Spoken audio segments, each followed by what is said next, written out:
So tell me how you got into the world of healing technologies. I find people like you fascinating. The way your mind works is so interesting to me because you're able to understand physics and things that are lost on me. Well, I don't know. I guess I was just always like that from a child. I was very curious and very observant of nature, I suppose. When I was a kid, I used to do things like I built forts out in the woods. We lived sort of in a small town, and there was some trees on the edge of the town, and there was always construction. So there was new construction sites that were building houses and stuff like that. And I'd, drag a sheet of plywood and a couple 2x4s out into the trees, and I'd build my own little place. And what I found when I sat out there building forts is I was really interested in the plants, even though I didn't know what they were. I'd bring jars out there, and this is weird. I'm just trying to think of this.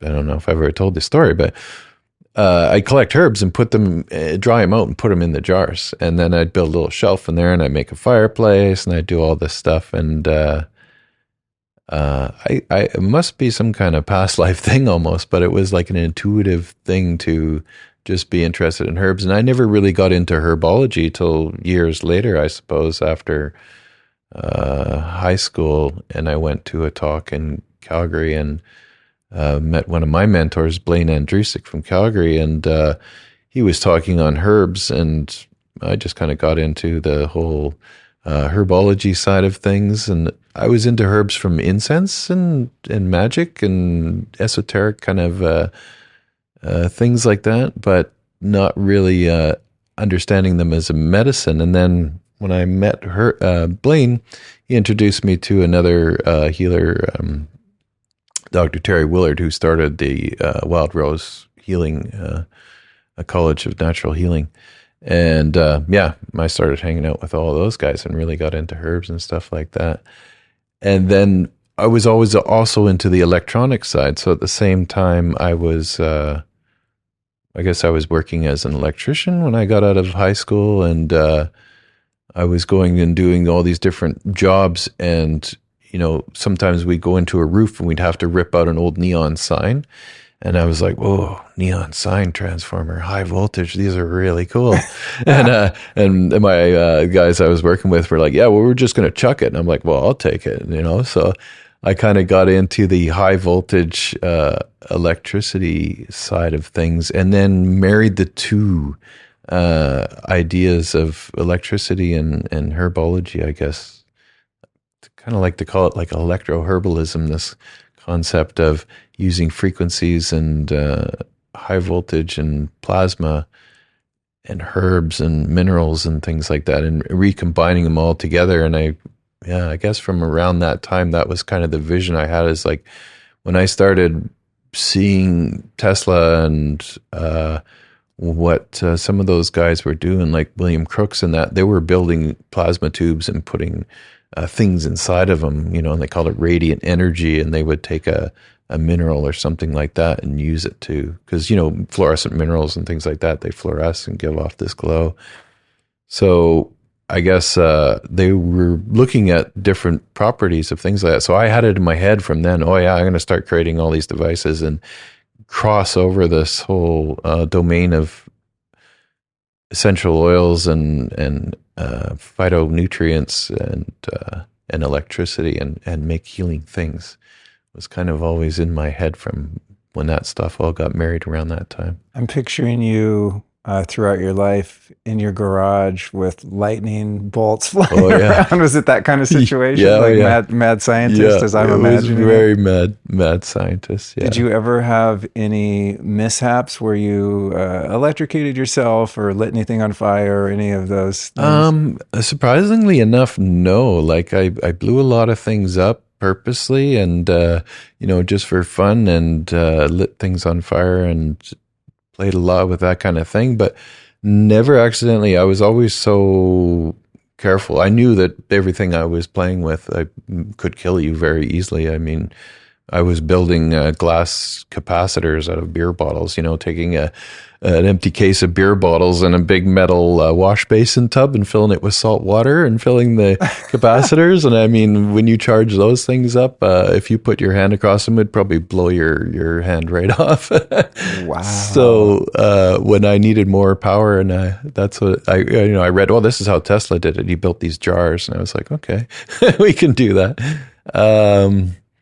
Yeah. So you had a healthy respect for the energies you were working with. Super respectful. Yeah. Yeah. Yeah.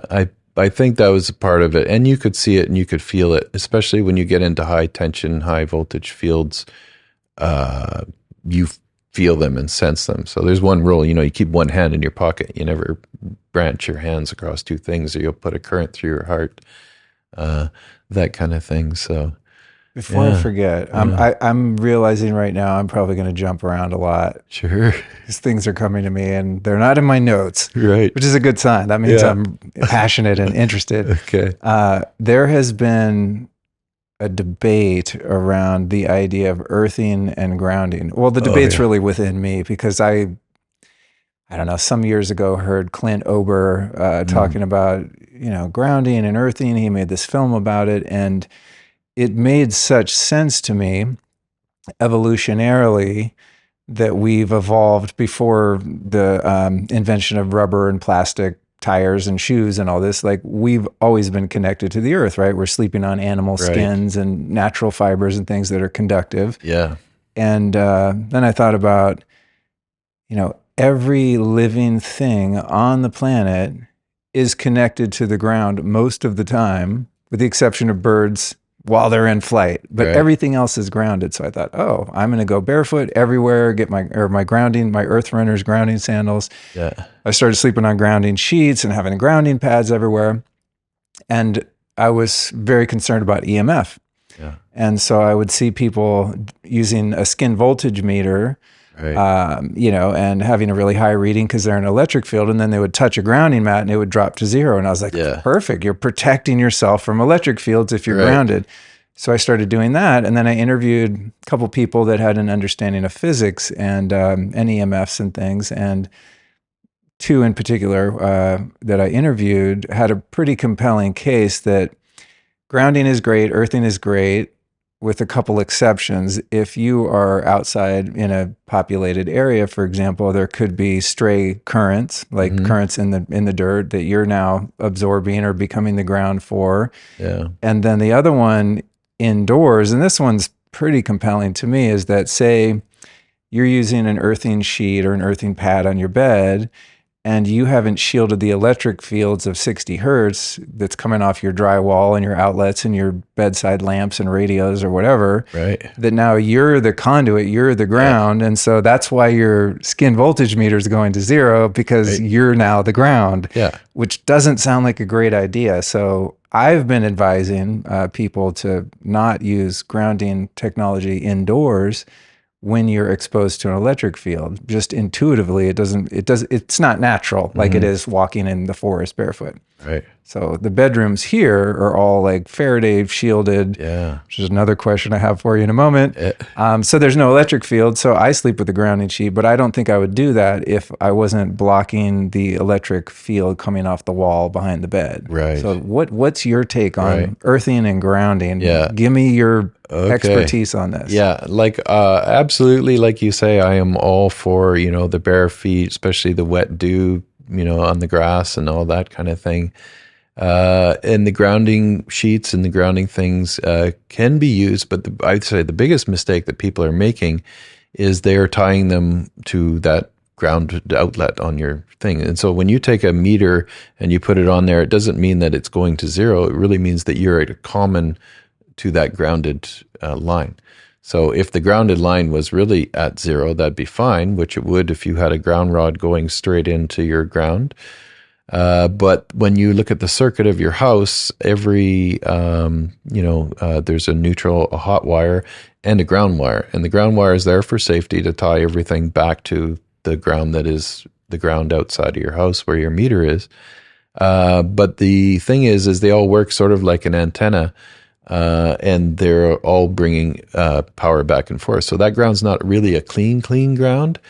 And what I've said to people, if you really want to be able to do a proper grounding blanket, rather than tying to the ground of your power system, run a dedicated line out of your house and down to a dedicated ground rod that you pound in, preferably the farthest away from your meter in your house. Because wherever your meter is, underneath that will be the ground plane for your whole house. And that's the way we transmit electricity. We use that ground plane to dump everything that gets to the end of the line to go back into the ground. So it's really quite noisy and quite dirty. So plugging your blanket into there, even though it looks like you go to zero, it doesn't. You're just another antenna. So what an antenna is it has a ground, and it also has a mast, and whatever that mast is and whatever wavelength that mast is tuned to, that's what's going to be received by that antenna. So depending on the size of your blanket and things like that, you're going to be pulling in those frequencies. That is another concern that I forgot to mention. Right. So say you're living in a densely populated city, and you have a grounding sheet on your bed that has silver conductive thread woven into it. Is that not acting as an antenna for RF? Everything, from cell towers and all this kind of business? Yeah. Just like when you're probably old enough to remember this, when you're a kid and your TV wasn't getting a reception, you'd put a bunch of aluminum foil to try to extend, the conductivity of the antenna. Yeah. And I've thought about that, like, probably not a good idea. Even to me, sleeping on a mattress that has metal springs in it, would that cause the same issue? And that's why I think, and that's why people had problems with metal spring beds and stuff like that, because without knowing it, the metal springs in there are going to be tuned to whatever particular wavelengths they are in that metal mattress. And it's insulated, like a metal mattress would have. Those old ones with the springs would have fabric all around them. So you weren't directly touching the metal itself, but the metal was resonating with that frequency. So okay, so what I did in our bedroom is I ran there's a grounding sheet on the bed, and I ran the wire through the wall and connected it to a copper plate buried in the ground. It's about 3 feet by 1 foot of copper plate. And then the wires connected to that, and it just it just comes through the wall, and then we puttied around it, and you don't even notice it. Yeah. So, and then the bedroom is shielded, so there's no, RF coming in, or at least very little. And then there's a kill switch on the AC, so when you go to bed, you just, when you want to turn out the lights, you just kill the power in the room. Do you think that's it? Yeah, that's the effective way to do the grounding thing? Yeah, definitely. So if you're running it, you've isolated your ground, so you're not using the house ground, and you've got your own ground plane buried by your outside of your window.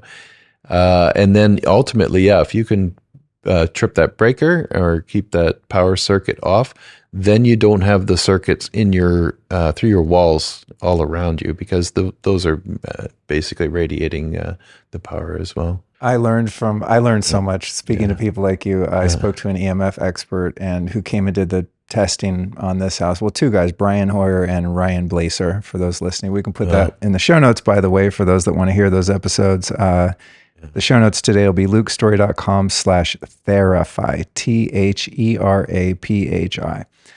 Forget which one told me this, but when they came and did the testing on the house, they're testing for electric fields. And in a room this size, they were testing electric fields coming off the walls about 6 feet into the interior of the room. And I thought, well, there's no outlet on that wall. How is there power? And he said, well, drywall is made of minerals that are conductive. And so when you have unshielded, Romex, I think it's called, or something. Yeah. When that, no one shields, except in commercial buildings, apparently, where they actually shield them with a metal tube, right? Yeah. He said, nobody realizes, but your whole wall is conductive now. It's not just where your outlet is or the light switch. It's like the whole wall lights up, basically. Yeah. And they came in here with meters, and I'm like, you know what? Let's just shield the whole damn house. And also an interesting thing, when you have outlets, there's an outlet here in the floor, And so that was lighting up the whole floor. So we shielded the floor and grounded the floor with this mesh. Yeah. And then another trippy thing is like when you have, so there's can lights in the room below us right here and a fan. Right. And so there's a magnetic field and electric fields coming up through this floor from the room below it. Yeah. You know, it's just crazy how we build houses to be so antithetical to biology. It's like, I just want to like fast forward. I want to like travel to the future when humankind has figured this stuff out. Yes. It's like how we'll look back on this when we filled our homes with unshielded 60 hertz and go like, wow, we were really dumb. What were we thinking? I mean, do you subscribe to that? Do you think it's absolutely? And I mean, I must say, just sitting here and sitting downstairs, and you can feel it. I can feel it. Like, I'm pretty sensitive to EMF, and I think is when you work with it a lot. And I've been exposed to some pretty high fields, and I think when I'm in a really calm place where I can feel the fields are pretty good, it feels really good.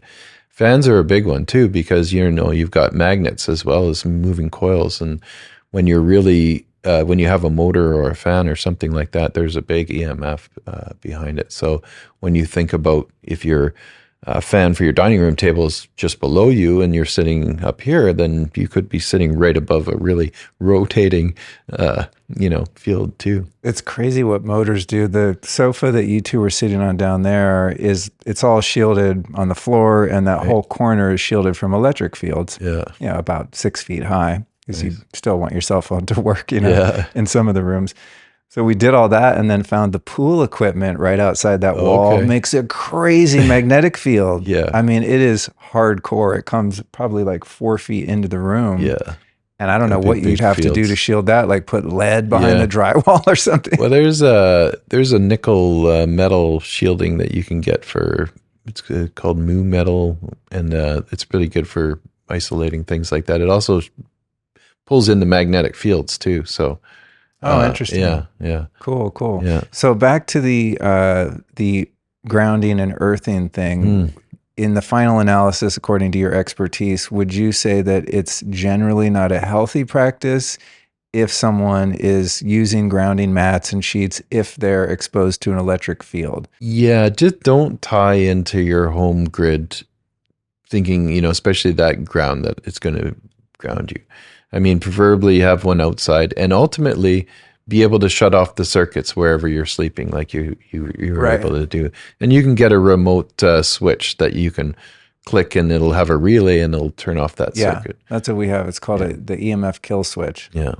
I don't know how it works, but electrician installed it in the garage. It's crazy. It has a little RF remote, and our garage is way the hell over there. The bedroom is way down there. I hold that thing up, click, works every time. Sends a little signal from there to the receiver, and then it trips a relay, and then it shuts off the whole thing. Yeah, it's pretty cool. I think, I mean, if you rent, then I think something like the Blue Shield technology, we have those in here too. Probably overkill with the EMF, but if you rent, it doesn't really make sense to start altering things like that. But man, I recommend anyone that owns their home, it's not that expensive to start making some subtle changes. Like even if you just like, have is a very entry level is like have your Wi-Fi on a timer. Your Wi-Fi, that's the big one too. I mean, that's the screaming demon in the room. When you listen to that, if you can get one of those EMF readers that will translate the signals down to audible level, and you hold it up to your Wi-Fi, it's just like it sounds like fingernails on a chalkboard. And so many of them come with timers now. You can actually program it and say, all right, this is, 9:00 at night, it turns off, and turn it back on at 6:00 in the morning or something like that. Yeah. We ended up having, which I didn't even know you could do. We hired an AV company to come in here. Shout out to Bonds, one of the few contractors in Austin I would recommend at this point. They wired all the speakers and the Sonos and all that stuff. And I'm like, you guys just day one, I'm like, you're going to think I'm nuts, but we don't do Wi-Fi, nothing's Bluetooth. There's no, I don't like smart anything because it's not smart. It's idiotic. And they humored me, and they set up in our little AV junction box there in the closet, a system wherein you can turn the Wi-Fi on and off with the remote on your phone, basically, that goes into the kind of the mainframe using your cell phone to trigger it. And it's epic. So we hardly ever have it on. We have it on when we do interviews so I can sync the iPad and stuff. But it's one of the things, like you said, when people come in this house, they go, wow, it feels so calm in here. I go, yeah, because you're not used to not getting fried with all these signals. You know, it's become so ubiquitous. Just you really, if you're sensitive, you really feel it when it's absent. Next question on this, and then this is totally not even what I wanted to talk to you about, but I value your expertise. There's also two schools of thought on the idea of shielding rooms in your home from EMF. As I said, we've done that here, you know, with the whole deal, like everything's grounded, all the walls and ceiling are all painted with multi-layers of shielding paint. The windows have an RF film on them to the point where if you go in the rooms that are shielded with an RF meter, it's totally silent. It's in the green. It's very peaceful. However, you'll still get a little signal in there on your phone, which is interesting. You know, I don't mind that.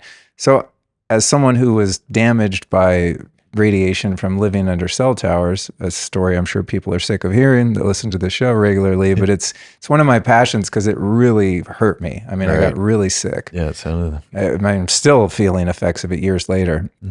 So I thought, you know what? We bought this house. I'm going hardcore. We're going to like Faraday all the bedrooms. And so we did that.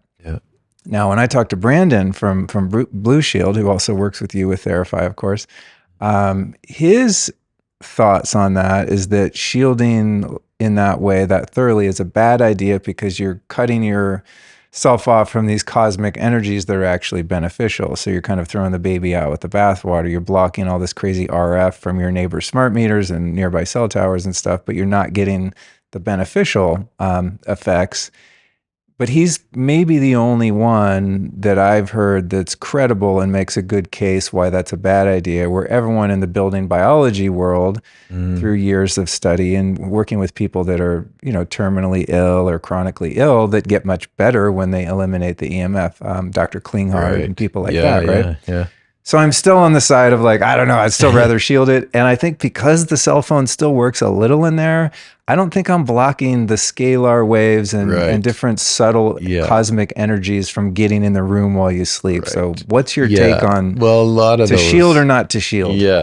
I mean, that's the thing about shielding. Shielding is much like building an antenna too. So you can build, you know, like a Faraday cage, if you call it, but it has to do with the resonant frequencies that you're trying to block too.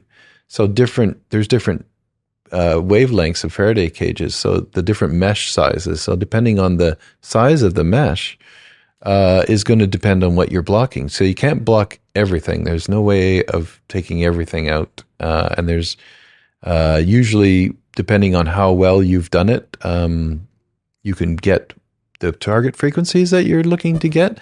But there's no way you're going to block everything from neutrinos and cosmic waves all the way down to ELFs, because, you know, you can only pick a certain band. And usually, I think a lot of people don't understand that too, is like there's specific sizings for specific frequencies. And you can't always block things because sometimes if you thought, okay, well, I'll just have it in a metal box. Well, that metal box just becomes another intermediary antenna that will resonate and propagate on the inside too. So it's a lot more complicated than, you know, just, put it in a metal box and it just doesn't work anymore. Right. Yeah.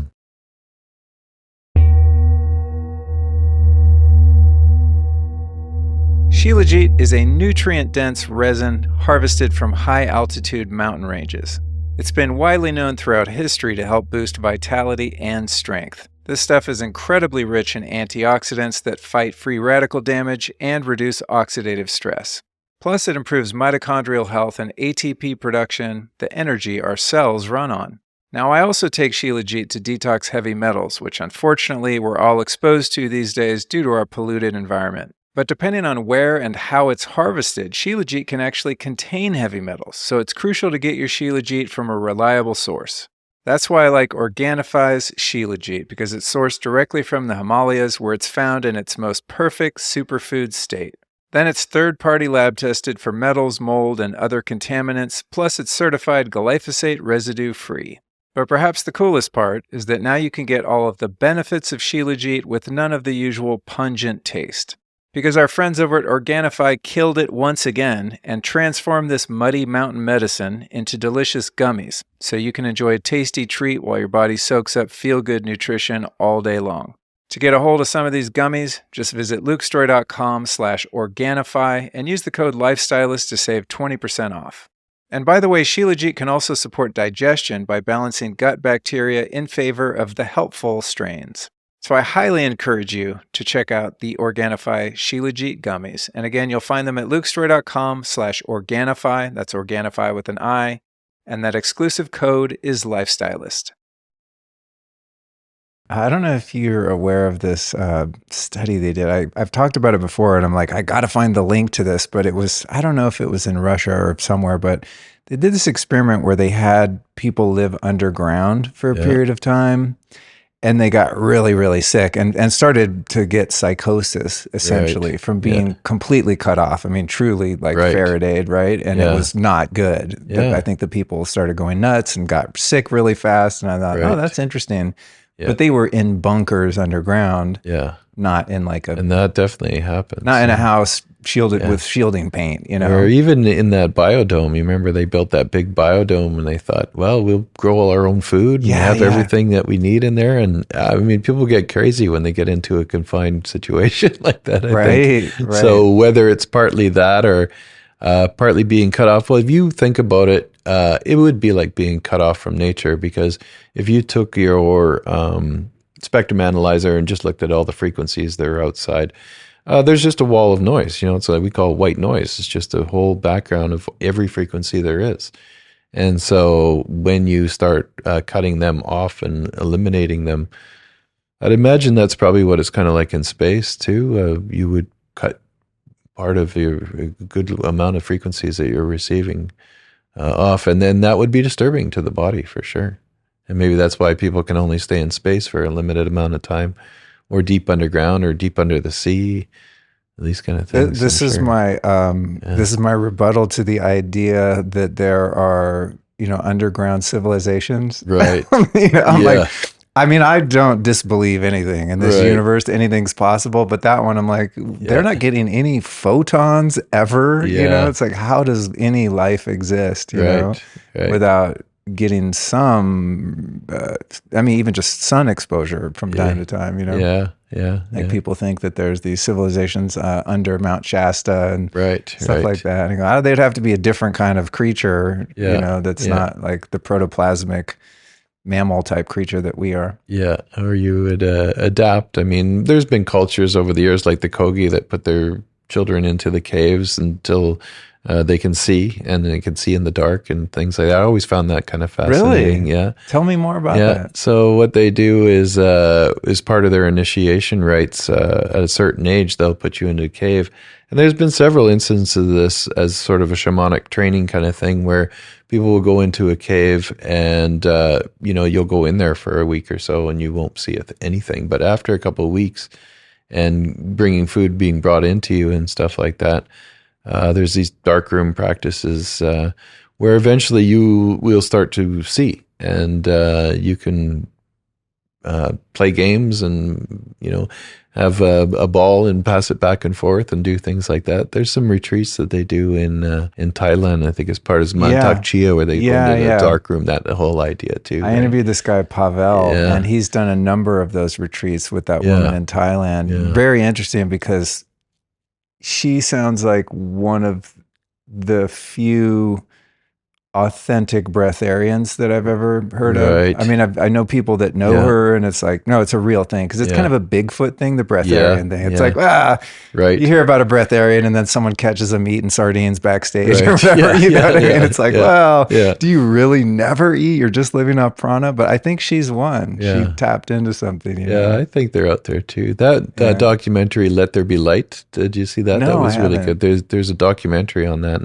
and they followed the one fellow around, like clinically in the hospital, and we're doing some kind of sonar or something to look at his kidneys and stuff like that. And you'd see fluids go into the kidneys and then drain, but he wasn't going to the washroom or drinking water, but the organs were sort of pulsing with waves of natural frequencies during the day where they'd fill up and then drain, and who knows where they were going or where the water was coming from. I'd imagine just taking it in from the breath and respirating it out through the skin. But yeah, there's just, I think there's definitely quite a few people like that out there that have done it, but yeah, there's always the fake ones that they get caught too. Have you ever experimented with fasting and living off the Theraphi energy? And definitely light. And well, the Theraphi, I've thought about that.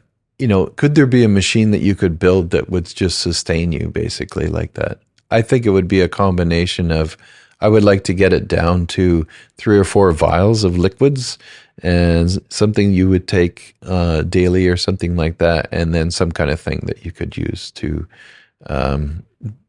be exposed to the frequencies, the light waves or whatever. I think it could be done.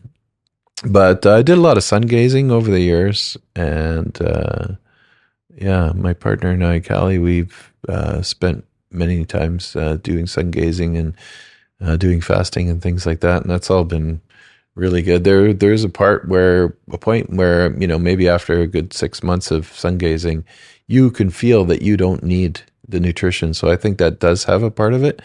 However, in that Let There Be Light documentary, there was one guy that they also had a different take on what they did. One person was like, well, it's because I do sun gazing that I can be a breatharian.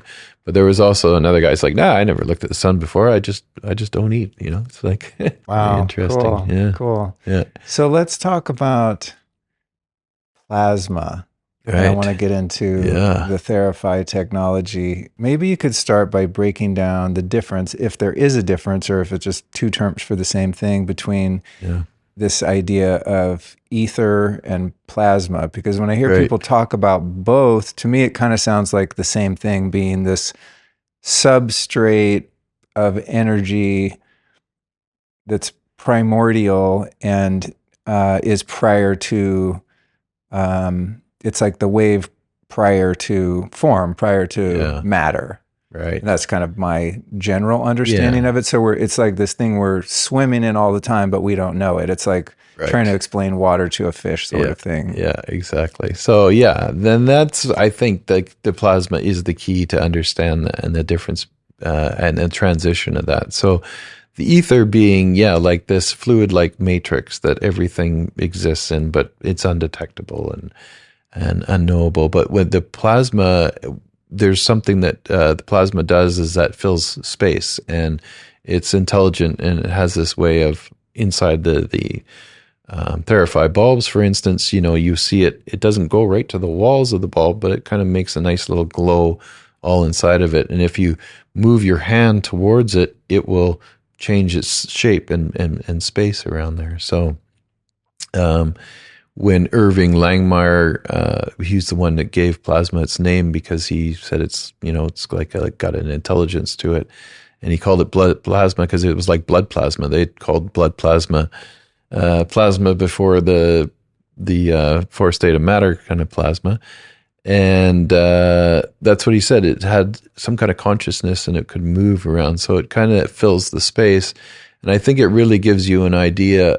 They're closely linked to the ether. So if the ether is sort of a fluid medium that everything can have as a basis to exist in, and everything is just compounded waves, and everything is sort of, all matter is just sort of slowed down light. That's the way I see it. So as light slowly gets slowing down and trapped in this matrix, it will pop into one of the first elements, which becomes hydrogen, and then slowly grows into denser and denser matter. And they're all waves upon waves that are all converging to make denser and denser matter, denser and denser waves at more harmonic resonances.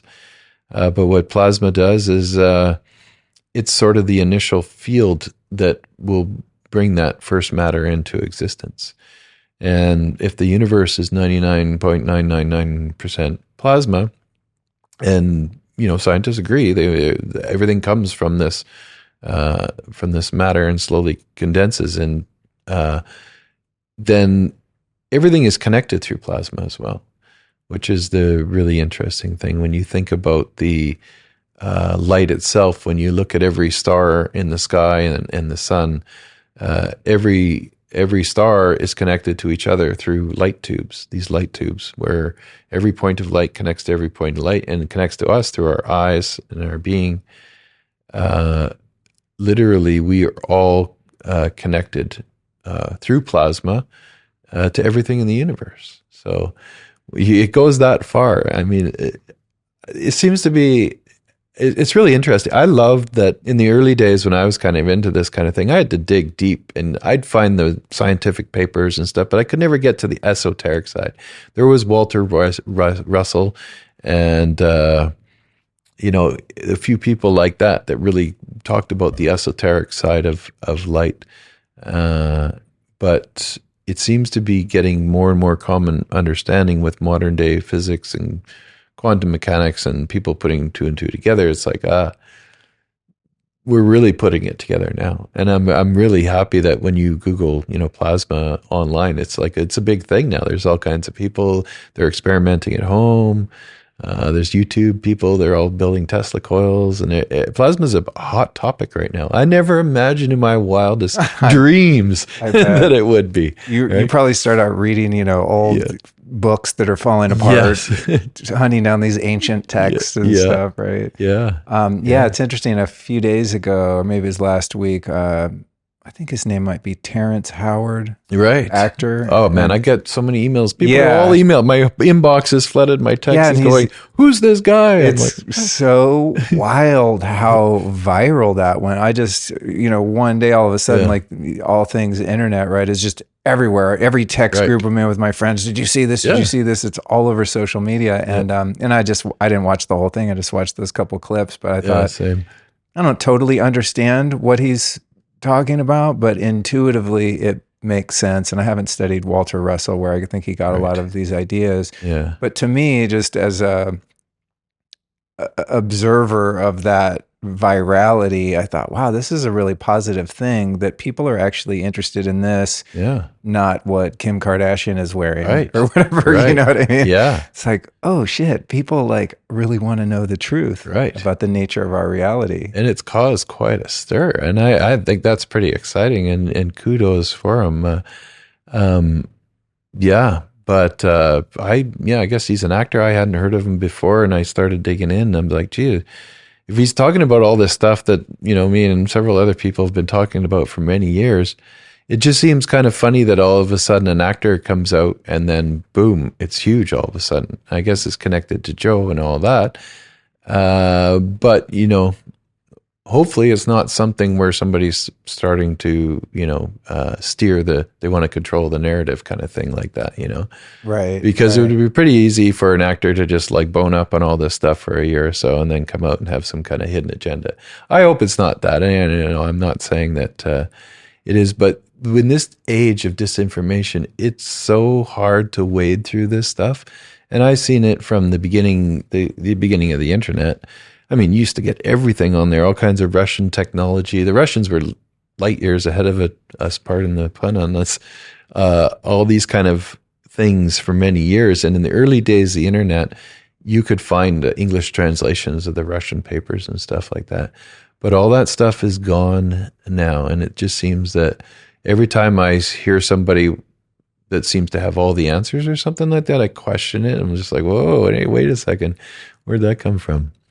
Because it just came out of the blue. Especially when you get into the realm of free energy and things that could potentially disrupt massive monetary systems, right? Yeah, I mean, exactly. if we don't need to use oil for energy, that's a huge problem for some serious financial interest. The global economy is based on this thing. So if you get some kook in his garage, it's like, hey, I made this hydrogen machine and you can run your car and your whole house on it. They're not going to let that out. No, because that's what's happening. And I think that's why I say it could be a thing of being the controlled narrative, because right now there are several of these kooks in their garages, and they have been for a long time. I've been one of them for many years and just never really talked about it too much, because I didn't want to, sound too out there or whatever. But I've looked at every kind of free energy machine that I could build or construct and experiment with to try and figure out these kind of things. And I think that we are on the threshold of that right now. I think there are a lot of people putting two and two together. And, the whole thing with the anti-gravity and the UAP disclosure that they have this thing. They had to change the name from UFOs to UAPs, again, to kind of control the narrative. There's a lot of these people that are behind that are, CIA people that work for the same people that were trying to hide all that information from you for all these years. Now, all of a sudden, they have all the answers. So there's the same kind of weird gist about it all, too. And they're trying to change the name. So, anytime you change a name on something from UFOs to UAP, you're trying to change the narrative of it, right? So it's a rebrand, like a psyop rebrand. Yeah.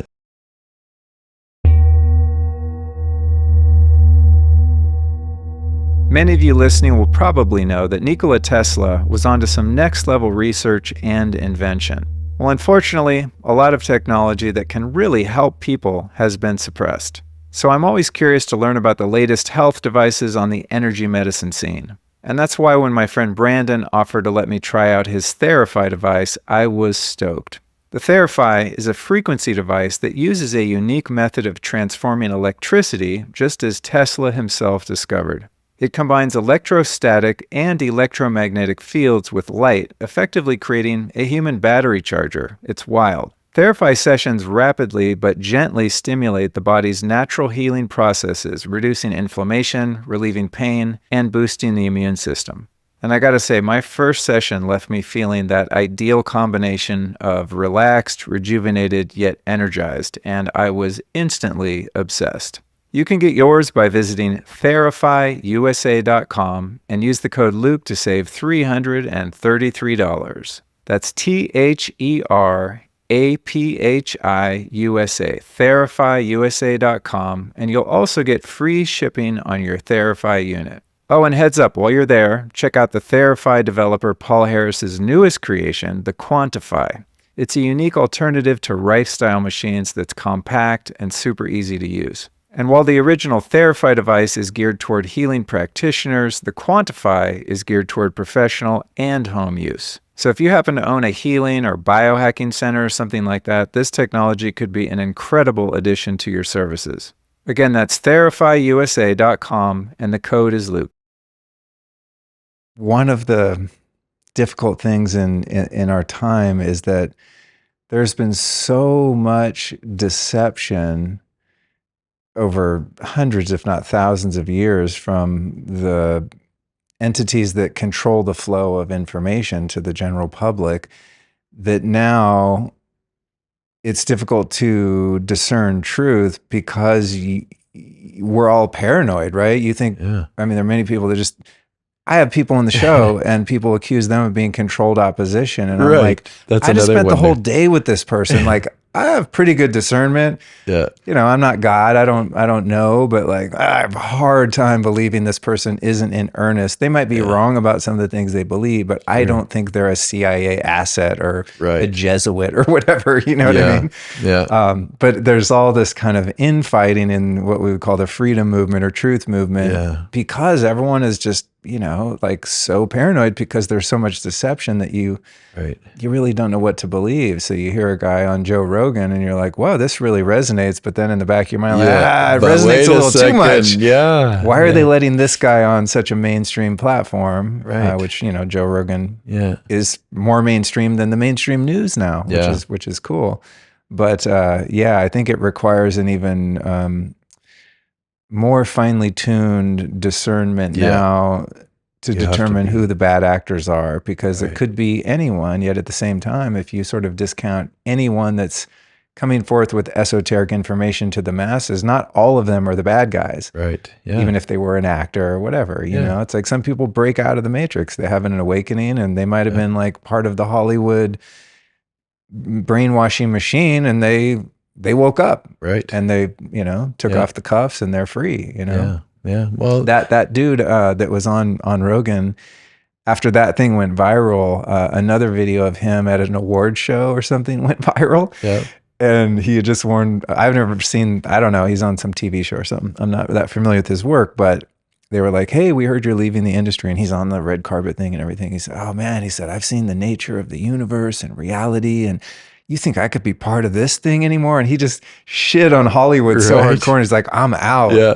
And that was a few years ago. Okay. So it's possible. So yeah, you it's know? a total wake up. Yeah, a guy like that was like, wait, hold up. What am Yeah. I really doing here? Yeah. And then the cool thing about that, right, is someone like that has a voice and has a platform and, Right. you know, a following of people that they influence. And then they start coming out with, hey, the periodic table we've been taught is fake news. It's Right. like, wow, that can really have an impact. Yeah, definitely. And it's part of the conscious evolution of the planet. I mean, the best thing is whether this is, you know, some kind of controlled opposition or not, that it's waking people up because people are all paying attention to it now. And they're just like, well, wait a minute, what is this stuff? You know, like I can't believe how many texts I've got because people know me and what I've been talking about for many years. They're like, well, he's talking about all the things that you're talking about. And I'm like, yeah, it's great. But the common people who know me and don't know really what I talk about or anything like that, calling me up saying, hey, what do you think of this guy? And I'm like, wow. So the important thing is that I think that people are paying attention to it and they're questioning these things now. And that's how we're going to get through this because we were on the cusp of conscious evolution, leap in consciousness here, big time. Do you sense that this mess that we've seen over the past 4 years is a result of the collective consciousness of humanity elevating to a point where it as a whole won't tolerate what's been happening in the shadows for right such a long time? That's kind of the sense I get is like, why is all this stuff coming out now? Like, why is the kind of the anti-life force that exists in our duality, why did it make a move that was so heavy-handed and so obvious and really kind of dumb, right? Because they've been very strategic over the years at the way that they implement control and the manipulation of the human mind and the imprisonment of the human spirit. They've been so good at that manipulation. And then it's kind of like they got sloppy and we're just like, you know, and they woke up a lot of people in the process, right? Yeah. So I've looked at that and I go, well, they've been doing this stuff in the shadows for so long. And now they're kind of like just coming out into the town square going, hey, we're doing this whether you like it or not. And I've asked myself, well, why? And the only answer I can come up with is just that there were enough people that had awakened to who they really are, to the creator, that it kind of forced all of the cockroaches out of the cabinets into the kitchen light. Do you get the sense? Yeah, that's the way I look at it too. And they had to make a move, right? They're like, whoa, we got to do something quick to knock it back a peg. Otherwise, it's going to go forward. And this is part of the game. We live in this duality nature of, you know, the back and forth. Otherwise, everything would evolve too quickly and poof, this thing would be over. So I think this duality nature that we live in is there for a reason, and this is what we're here to experience for sure. But I think that was part of it. I think that everybody was really putting a lot together, and it probably has some cosmic influences as well, you know. Of course, there's always been the astrological age of Aquarius, all these kind of things. We are moving on that grand procession of the equinox. I think the outermost planets in our solar system are just starting to pop in and out of Aquarius now. So that's going to start happening more and more. And I think that, you're right, that it was so many things have happened and people have done so much personal work over the last few years. Look at all the things that have come online, like ayahuasca ceremonies, to, you know, meditation retreats, and it kind of changed from what it was back in the 60s and the counterculture revolution. And then we saw those people kind of get stomped back by the man, if you will, or whatever. And then they had 9-to-5 jobs and they became the corporate people that they didn't want to be when they were young. Then it kind of evolved. And I think it's just this flux of conscious shift back and forth, that it took a big swing in these last few years from 2012. And people were talking, 2012, you remember it was going to be the end of the world and all that, the Mayan right? calendar and everything. Well, the end of the Mayan calendar, but we have an end of our calendar every year too. It's New Year's Eve, and then it just keeps on rolling, right? So it was the end of a long count calendar. But if you really think back now, that was a major shift in time and a major point that, we really went through a lot of changes leading up from that 2000 to the 2012. And then from this 2012 to this 2024 now, it's like, holy smokes, you really see those 12-year cycles in that double loop. And it's come around full circle right now. So you're optimistic about the state of affairs here on Earth? Yeah, I'm pretty excited about it. Really, I'm glad to hear that. I know so many people, and I mean, I know all those conspiracy guys and all the blah blah blah. But I have always had a positive outlook on it, and I think it's part of realization. It's part of the wake up call. That stuff does exist, and you have to know it, but you can't let it.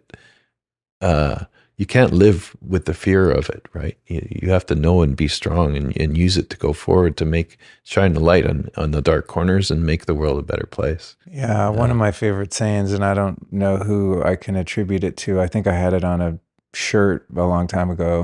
And so I put it on a shirt recently because I don't know where it came from. So I plagiarized it unknowingly from an anonymous source, but it said, don't fight the darkness, make the light brighter. Yeah. And I always have to remind myself of that principle because I'm someone who is just fascinated by the nature of our reality. And that includes a willingness and a curiosity about the dark side of the duality. And it's really a razor's edge to not get caught in the anxiety that comes with the more you start to understand about the nature of this world, right? It's like, oh, wow, there really are satanic pedophiles running things. Right. It's like, it sounds crazy when I say it out loud, but I'm like, no, if you dig deep enough, it's actually the way it is. It's crazy. Yeah. And if you start going down rabbit holes like that, it can get very hopeless, because there is just such abject evil. Yeah. I call that the conspiracy of conspiracy theory. So don't let that conspiracy, when you go down those rabbit holes and you get into it, and I've seen that where it eats people up.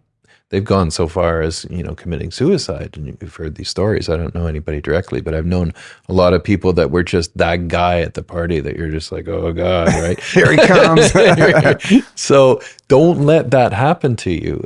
Cause that's what I call the conspiracy theory.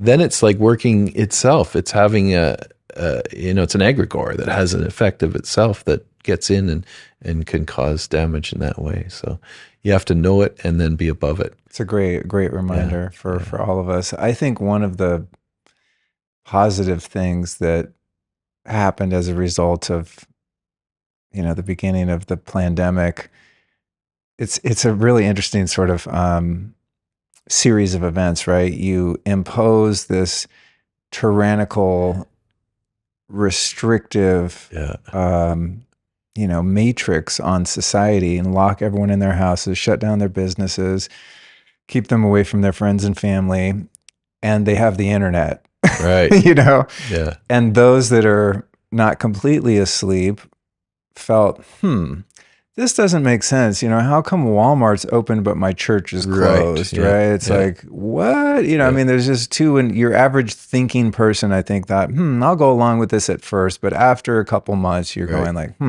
something doesn't add up here, right?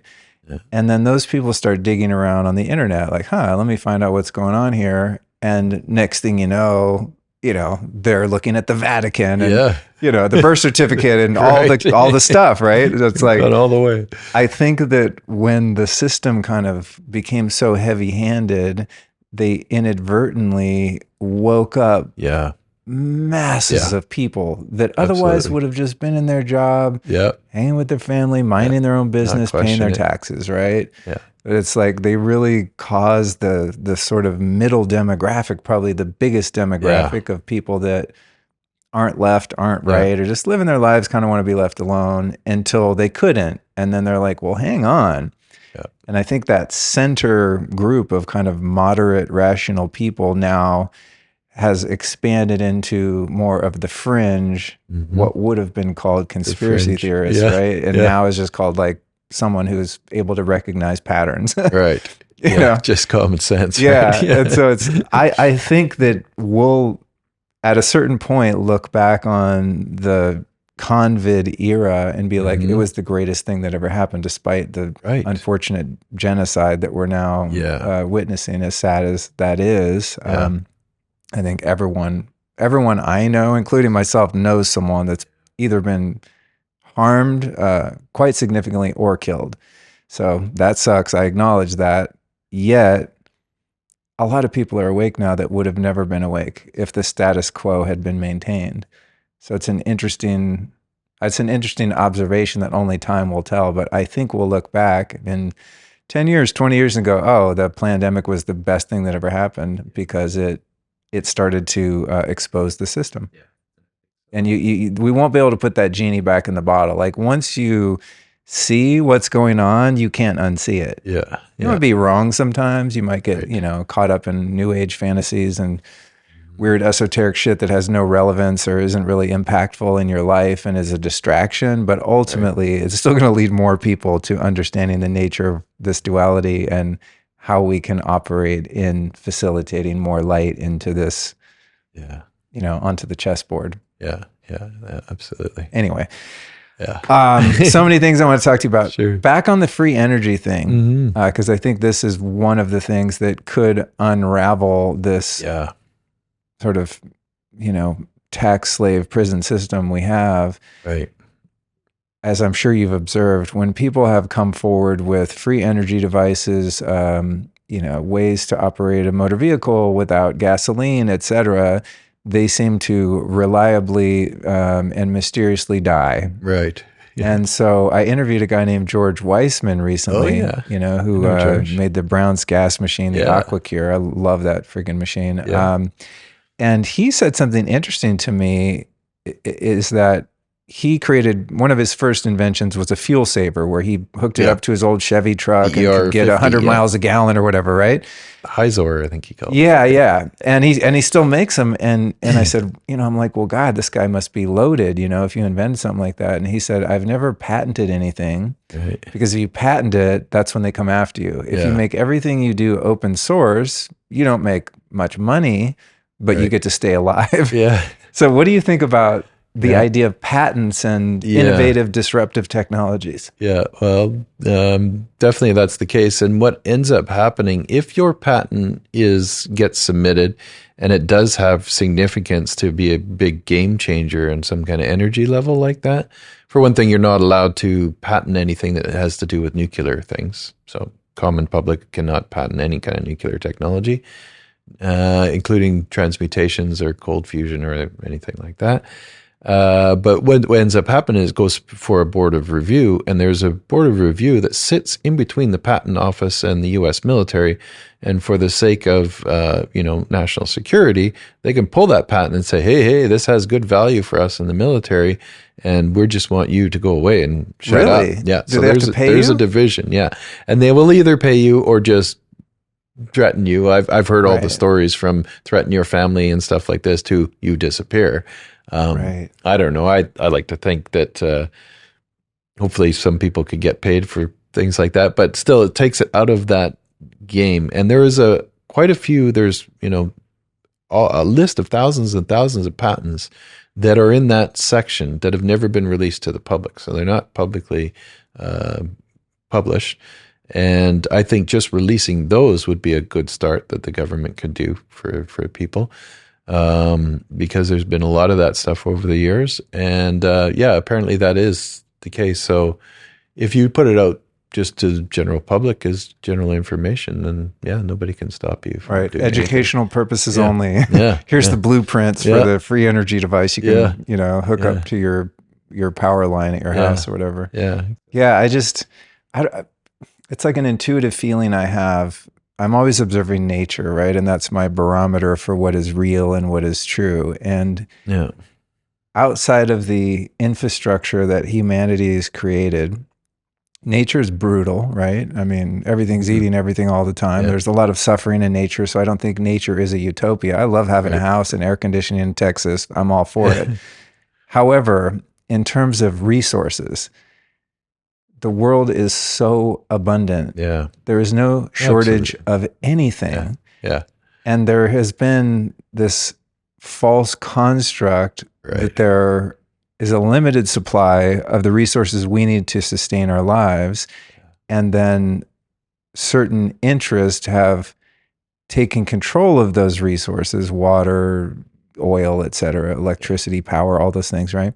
Yeah. Have taken control of them and then ingrained the belief system that it's in limited supply, therefore elevating its perceived value. Right. And then we spend our lives essentially slaving away for those resources, for our food and power and water and so on, fuel. If you look at nature, everything's free. Yeah. Exactly. And it's just endless. The deer don't pay for their food. Yeah, Right? yeah. And so it's just one of these things I'm like, holy shit. Yeah. We're, a hairless ape that has somehow been tricked into thinking we have to pay to live on the planet. Right. Like we literally have to pay to exist. Yeah. What is happening? Right. You go to university and there's these people out there. Second law of thermodynamics, there is no such thing as free energy. There's no free lunch. There's no nothing. And peak oil. Oh, peak oil. We hit peak oil. We're running out. Oh, the price is going to go up. It's going to go up because we're really running low. And then, there's a war and all this stuff. That's all bullshit. It's hilarious, the game. We live in an infinite sea of energy. There's infinite amount of energy that we can have at our access forever. Food grows. Every time you look outside, there's, animals and everything like that. None of them have to go to McDonald's to drive through to get their food or anything like that. One thing I've observed on that is if you look at a fruit tree, like you just take an apple tree. Right.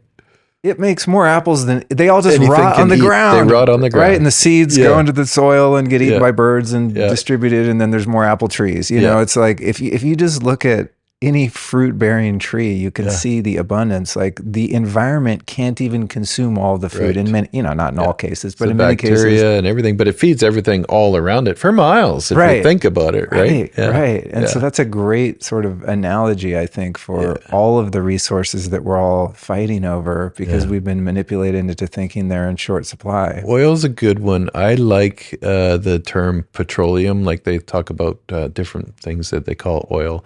But the word petroleum literally means like rock oil, petroleum, because it's continuously being regenerated. They'll go back to wells that they've drilled and sucked dry basically years later. And when they go back to check them, they're filled up again, Right. So it's like, whoa, where's that? A bunch of invisible dinosaurs died and buried more themselves. dinosaurs died, got under there somehow. Oh, man. The dinosaur myth is that's a big one, right? Yeah. So it's nature. In an alchemical sense, I look at petroleum as being the oil or the soul of the earth. The water is the spirit of the earth. It's like in alchemy, you have the sulfur, the salt, and the mercury. So the oil would be the sulfur of the earth. The mercury would be the water of the earth. And the salt of the earth is the earth itself, the rock. Yeah. Oh, that's cool.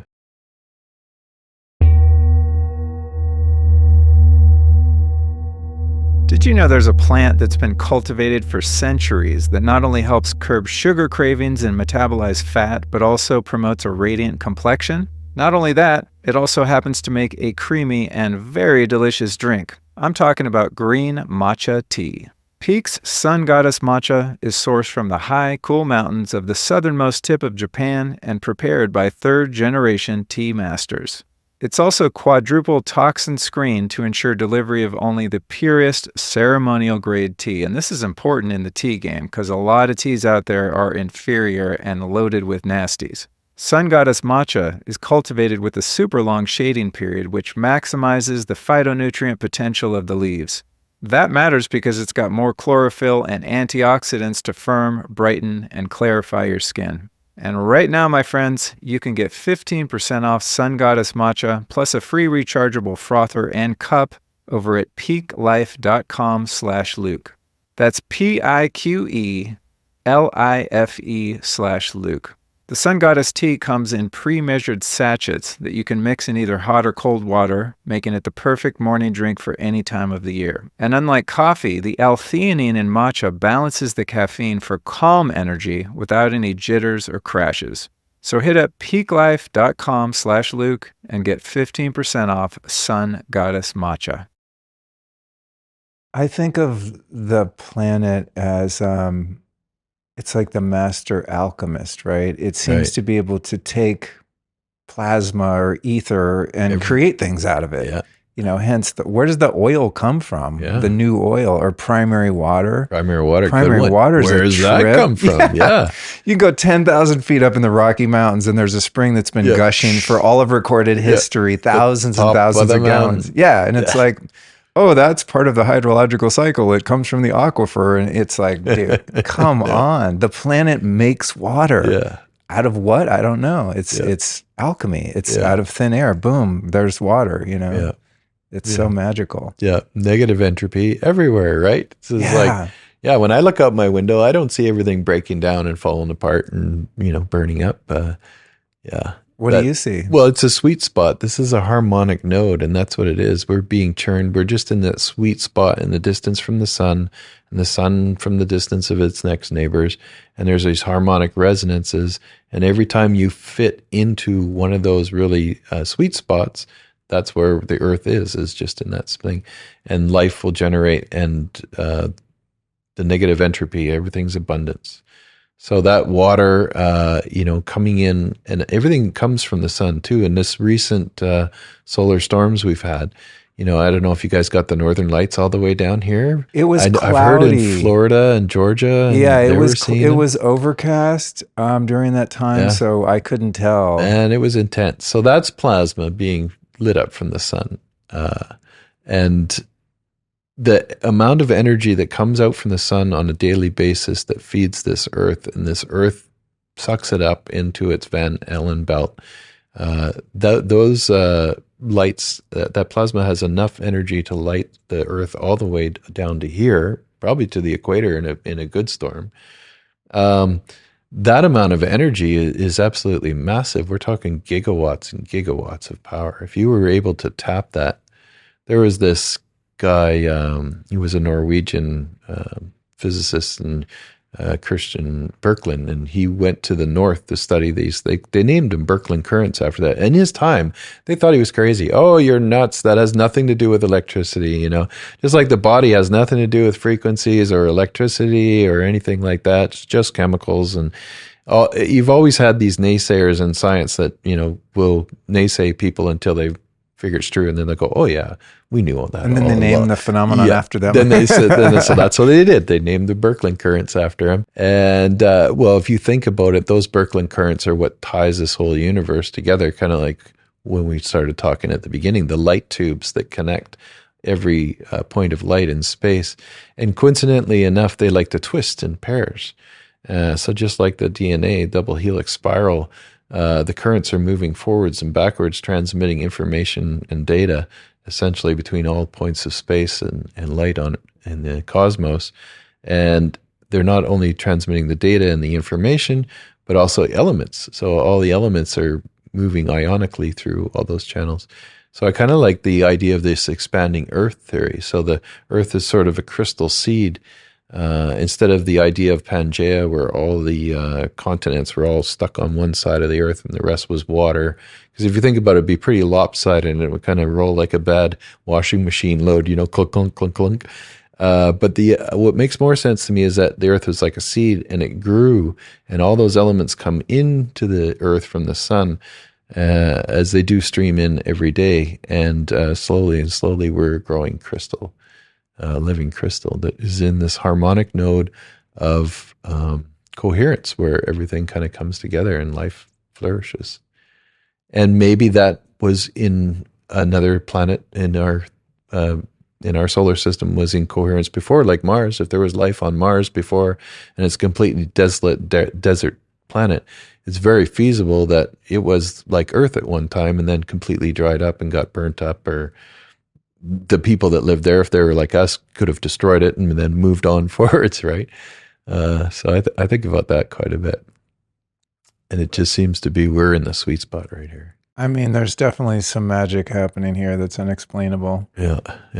I think it's difficult sometimes to reconcile the way that creation has set up such extreme polarity. Right. In energies. You have like the godhead of unfathomable love and creation on one side, and then you have just, I guess not really the opposite of that, but the lack of that on one end of it, the good and evil kind of paradigm. And it's always something I'm really trying to reconcile within myself, that there has to be a purpose in that. Otherwise, it would just be utopia and there would be no opposites. Right? And that would be lame. You get really bored. If everything was absolutely perfect and just the way it is, I say this to people all the time, is like, if you think that we're moving into a time where everything's just going to be peachy keen and unicorns and rainbows forever, I don't know if that's going to happen, because it would just get boring really quick. You'd be like, all right, well, nothing dies, nothing does anything, and nothing goes anywhere or does anything. So, and there would be no contrast to play with, right? It's like, if the purpose of us being here as individuated expressions of consciousness, or little, fingers on the hand of God, so to speak, if we incarnated and there was no kind of bottom floor from which we can elevate our consciousness, then if that's the purpose of being here, you need the bottom floor, right? Otherwise, how do you go up? There has to be an up and a down for you to go up. Otherwise, if everything's just up, then there's no point for God to kind of manifest itself, because it's already what it is. It's already arrived at that. That's what it is. So it seems like it being God or consciousness sort of just manifests itself infinitely in all the realms of the duality, so that it can then kind of merge back with itself, or experience itself. Right? Yeah, exactly. That's a Kabbalistic idea. Is it? Yeah. Where the God basically fractured into billions of shards of pieces, and those pieces are us. And then it had to do that to break itself all apart, to experience itself, to bring itself back together. Right, because if there's no other, there's no point of reference outside of oneself, right? The only way that I can know there's a you there is because there's a me here, right? That's right. If it's all me here, then I can't experience you. Right, yeah. There's nothing else there. I've had that, I don't know, I think I've understood that concept, I never heard it from Kabbalah, but Kabbalistic. In the Vedic worldview, it's kind of the same thing, right? And in a couple experiences I've had with 5-MeO-DMT, I've emerged from those experiences going, oh, that's the thing that I've been reading about all these years, right? Because there's a brief moment where you really sort of dissolve into the totality of allness, right? And there's no you there anymore. And it's such a beautiful, it's a beautiful experience for many reasons, but one of them is, I think it really helped me reconcile the existence of evil. Right. And that it really is, it's either all God or there's no God. Right. Is kind of where that left me, and it's kind of, there's a comfort in that, knowing there's a purpose to it. Absolutely. God's going, I'm going to be a Hitler and a Gandhi. It's just like, I'm going to do all the things and be all the things at once. It's a really, it's a comforting to know that there's a meaning behind it. Right. Yeah. Man, I had no idea we were going to even, I feel like this is like, we haven't even got to the topic of the conversation and we're however far into it. All right. I'm going to discipline myself as the host here. And I really want to talk about your technology, the Theraphi, and you're a great guy because you've invented something that is, I think, really meaningful in health and consciousness. But I sense from getting to know you today that you're not someone who's like, I'm going to go on a podcast and sell my shit and make a bunch of money. That's just not your vibe. Even your shirt says that. If you even call that a shirt.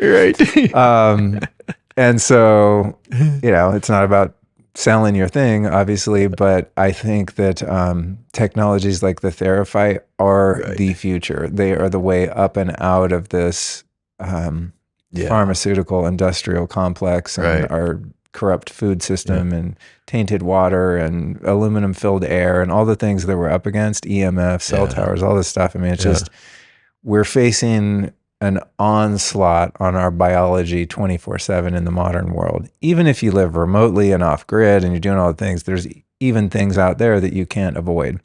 Yeah. So I envision a world where every home has a device like the Theraphi, and people are able to build resilience in their bodies and in their minds and spirits to where we can evolve alongside all of these external threats and still maintain our vitality. And so you're onto something so cool. And then you can describe in great detail what it is and what it does. But before that, just for those listening, I've experienced the Theraphi twice, once with Harhari out in LA at the Transformational Healing Universe, and one with our mutual friend Brandon, who was kind enough to bring one over here when we did our podcast. And I was like praying he wouldn't leave with that, I did a session. I was like, it was in our bedroom, and I was like, oh man, I would be on this thing every day. So my subjective experience, just to put it simply, is both times, and I've experimented with a lot of this stuff, maybe not as much as you, obviously, but, I have a biocharger, amp coil, all kinds of Rife machines I've played with, all the things. Yeah. I think many of them are valid, and I use them all the time. But I've never had the experience that I had with the Theraphi, which was, I don't know, 2 to 5 minutes in, just even when I went to the first one in LA, I was like at an event and I was like really high beta. My mind's awake. I'm alert. I'm super social. I'm energized, really hyped up, lay on that thing 3 to 5 minutes. And I'm just like drooling in a complete, beautiful, deep, meditative state. Yeah. I'm like, okay, this isn't, there's no way I could have placeboed myself into being this relaxed, this fast. Yeah. And then I remember I think it shuts down after, it has a reboot period after 8, 9, 12 minutes or something. Yeah, you right? can set it for what you want. Yeah. So Harhari sets it up and it ends, and I'm like, what? No. I was like pissed. And then he came back and he's like, no, just chill for a few minutes. It'll go through another cycle. I was like, okay, I'm nowhere near done. Yeah. This is such a beautiful feeling. And so that's my experience and why I was so excited to talk to you. Out of all the things out there, I think it's really one of the most meaningful. And the last thing I'll say about it is, in contrast to some of the other devices that use different energies like that, noble gases and Tesla coils and PMF and all this, many of them are very stimulating, right? And it's like, which is great if that's what you want. I love that sometimes. Yeah. But there seems to be a very yin energy to the Theraphi. There's something very restorative and nourishing about it. And it's not, in my brief experience, not at all stimulating. Right. It's more of a restful, like nurturing self-care sort of experience. Yeah. So kudos on that. I'm drinking all the Theraphi Kool-Aid. And someday someone smart around here in Austin will buy one and open a little clinic, hopefully nearby. Yeah. Or I'll get one someday.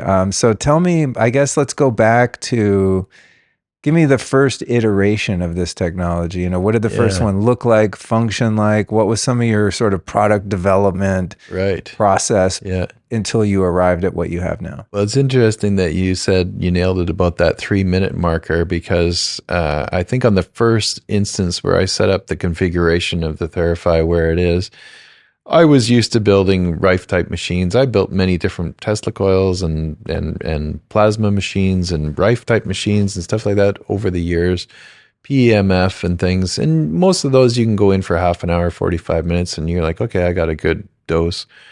But it was that 3-minute marker when I sat between the tubes and went, wow, this is really doing something in 3 minutes. That's unusual. And then there was also the yin kind of component to it, as you were saying. It's like, I like to call it the most powerful, subtle energy machine ever made, because it's using this subtle energy, but it's not a active, it is way more yin and that was the idea. Many of the machines I had built in the past used, hard blinking plasma lights that would, have a square wave, chop wave, bang, bang, bang, because that's how we were targeting viruses and bacteria and pathogens and stuff like that. And it was going from the mindset that from the early Rife days that, Rife was out to, kill the cancer and destroy it with this active pulsing frequency that shattered things. And you could put living organisms under there, plepharismas and things like that, and you could see them, they'd be highly motile, zipping around on a slide. It's something you pulled out of a swamp, and then all of a sudden you hit it with its resonant frequency and it goes bang, and it stops and it starts to pulse, and then the membrane of the cell explodes and it dies before your very eyes. It's like, wow. But the Theraphi, I basically didn't want that to do that. I wanted to provide constructive frequencies rather than destructive frequencies. Played a lot with destructive frequencies over the years and realized the potential that you could do it, and you could make very destructive frequencies for larger organisms that have been weaponized. Like some of the military has machines like that where they can point at people and millimeter wave cannons. Yeah, they can melt people just like Rife was doing with the viruses and bacteria too, right? So I thought, well, how do we get away from that, negative side and do something constructive and positive to the body? So kind of like giving the body the strength and the energy it needs to do the functions more properly. So that's kind of how the premise of that. It's interesting. There's a correlation I'm drawing between the idea of terrain theory and modern medicine germ theory, right? Where in modern medicine, it's like cut it out, poison it, give it medicine, kill it. Right. Versus I'm speaking in very general terms, but in kind of the terrain theory, like you have your fish tank, like let's create the optimal environment for the fish in the fish tank so the fish can flourish. And so it kind of reminds me of that rather than using those harsher frequencies to try to kill something. It's like, wow, let's actually just improve the biofield, the energetics of the body to help it be more resilient to those, those threats, those insults. Yeah, it's a cool concept. And what's really interesting is actually, even though we started off this whole talk and we went down all those little rabbit holes and things like that, it was all those things that led to the creation of the Theraphi. Everything we talked about leading up to that, because what it is generally emulating nature. And it's just like the Aurora Borealis and the Aurora Australis and the plasma fields around the Earth and the magnetic field around the Earth is the same idea with the plasma tubes in the Theraphi. One spinning clockwise, the other one spinning counterclockwise. It's that integration of those counter spinning vortices, and the idea was to churn the ether. So we talked about the ether, and when the plasma is intermittently connected to the ether, it can go both ways. When the ether's churning, which is essentially how a motor, like where does electricity come from? They don't know. When you go to modern scientists and ask them, how does electricity work? They'll tell you all the properties about electricity. Well, it can do this and it can do work and it does all that things, but they can never describe where it comes from or what it really is. And that's what it really is. It's a churning. When you have a motor, or just like when you have a fan at the other end, the motor is churning the ether. The energy is moving and going down the conductors. The conductors are like waveguides. The electricity is really in the field around the wires.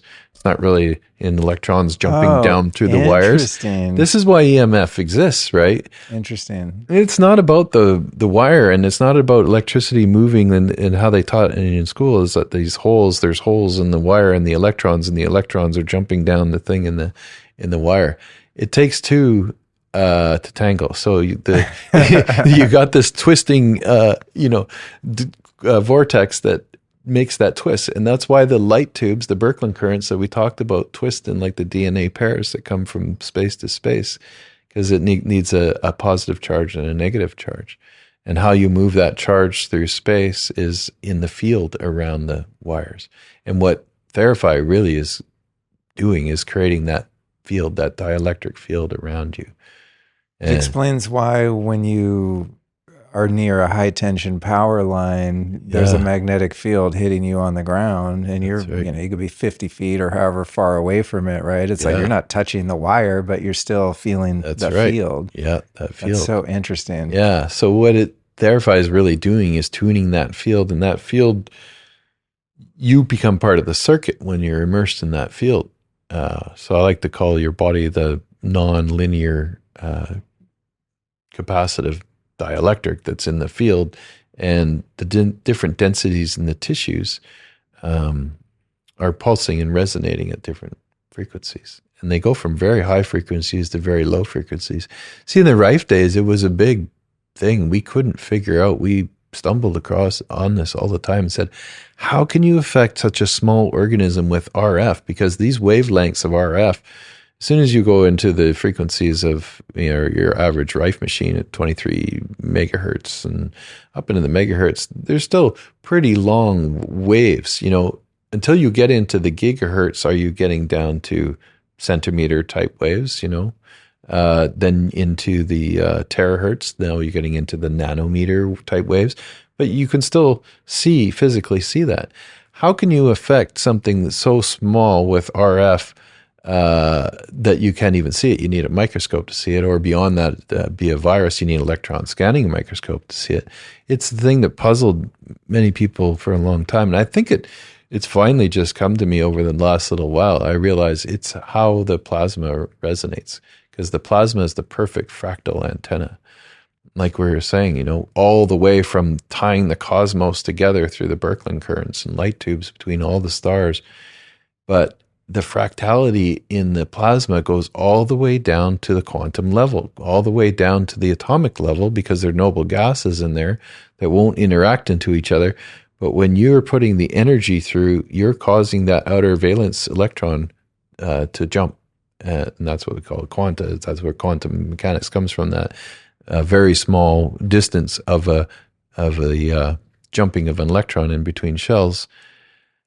So then this is where I've been coming to lately. It's like, that's how it works at all scales, at all things, all the way down to affecting your DNA and your mitochondria.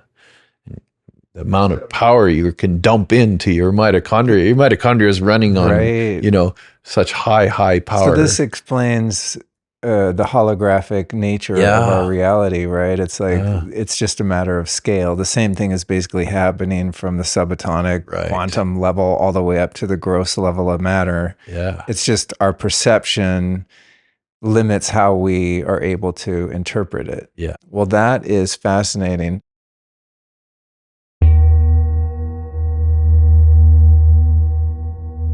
Most of us that are into health now realize that it's really important that we watch what we're eating and we're drinking, right? But I think a lot of people still don't realize how important it is to be mindful about the things you put on your body, not just in your body. So I'm talking about the lotions, the skincare products, personal care products, etc.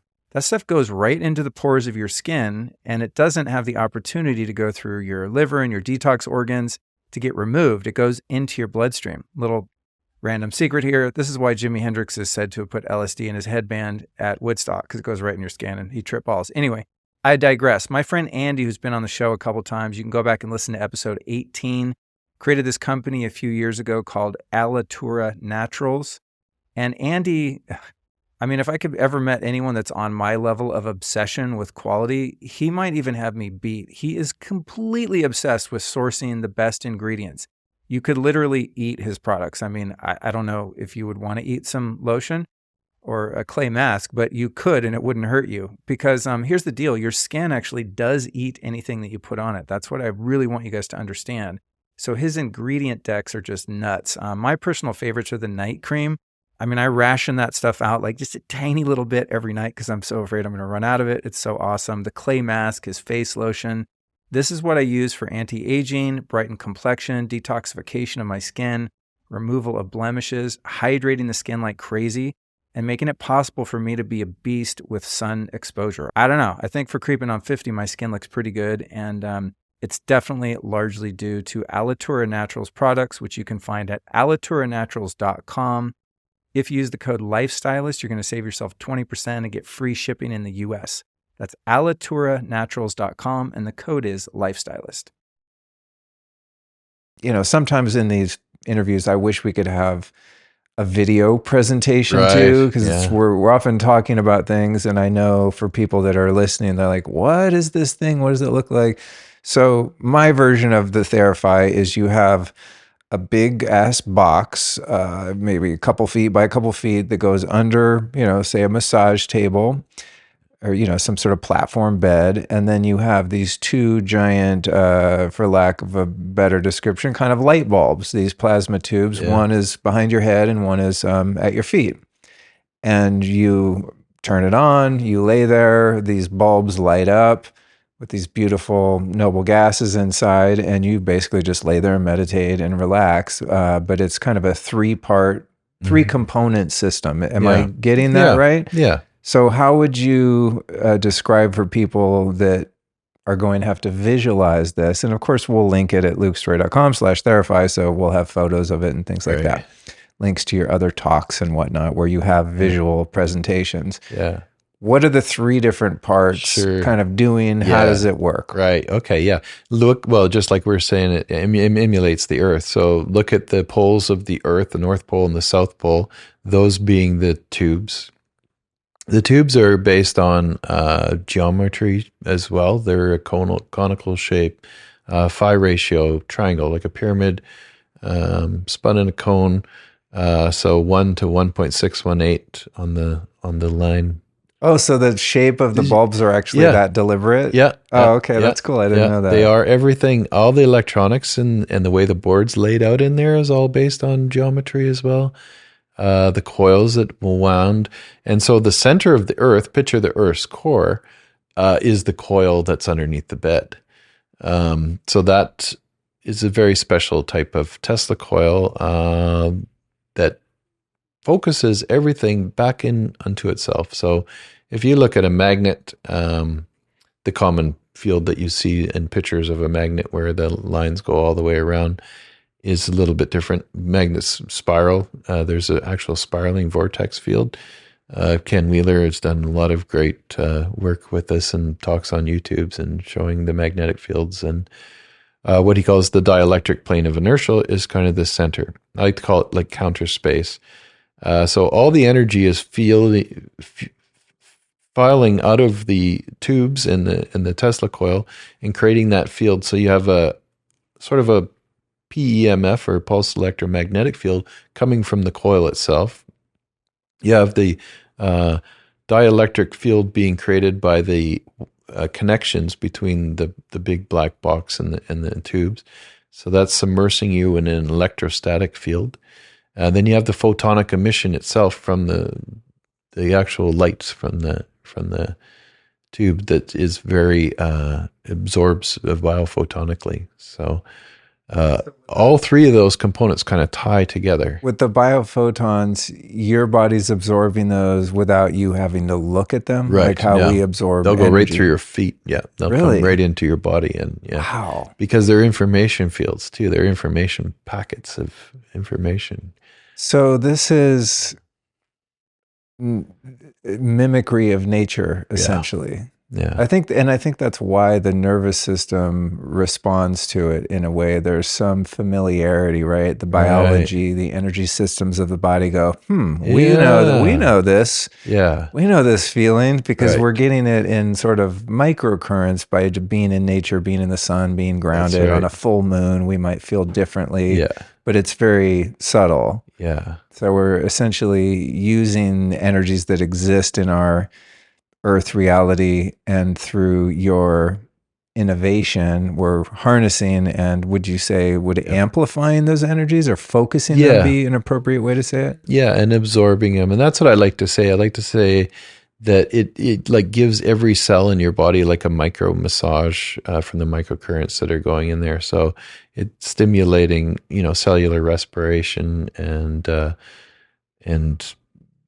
providing better uptake, as well as providing that energy source that's driving, all the way down to the mitochondrial level.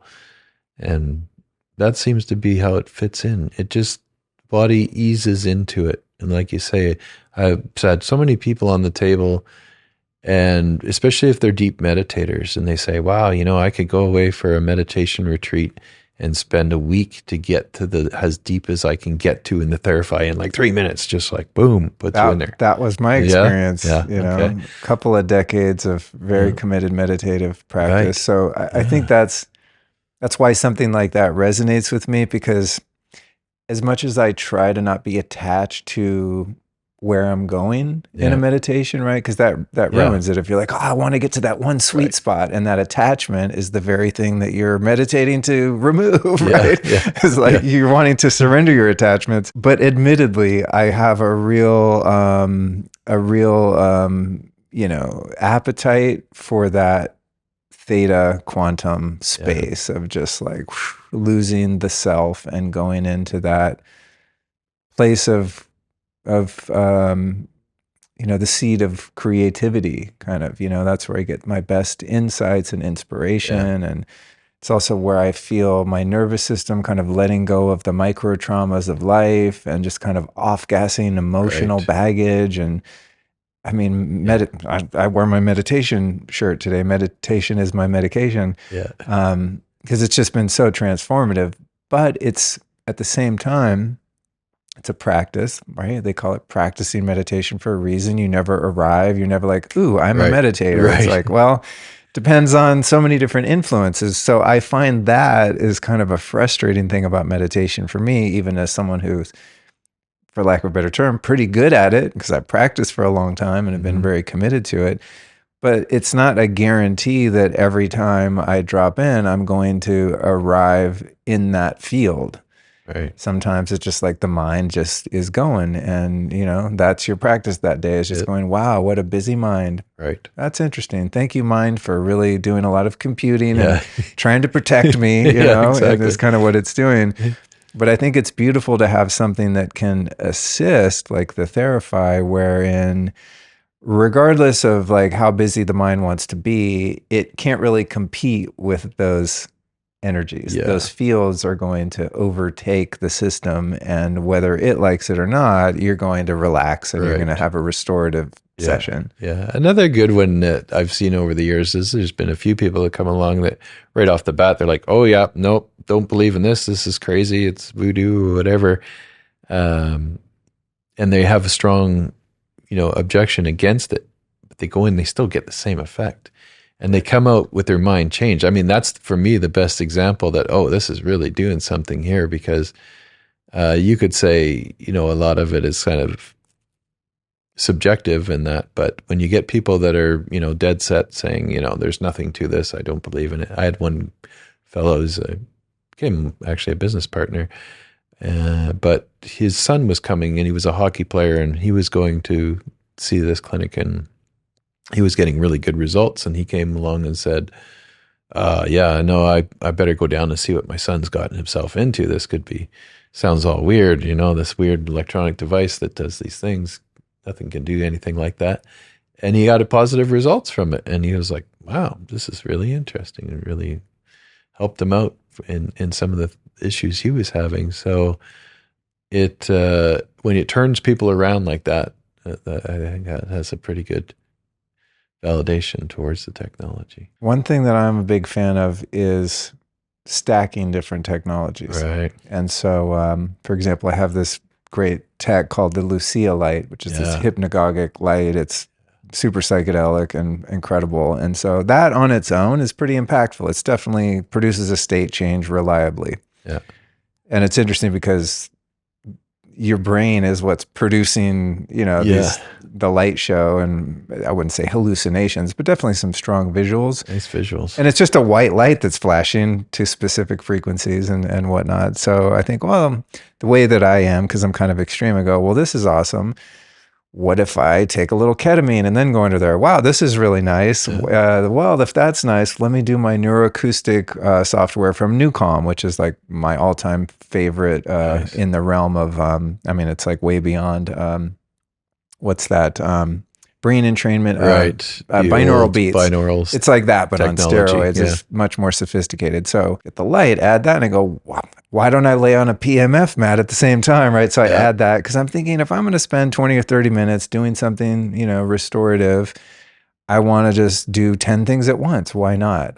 So I imagine like with the Theraphi, it could be interesting, and see if you think this is a good or bad idea.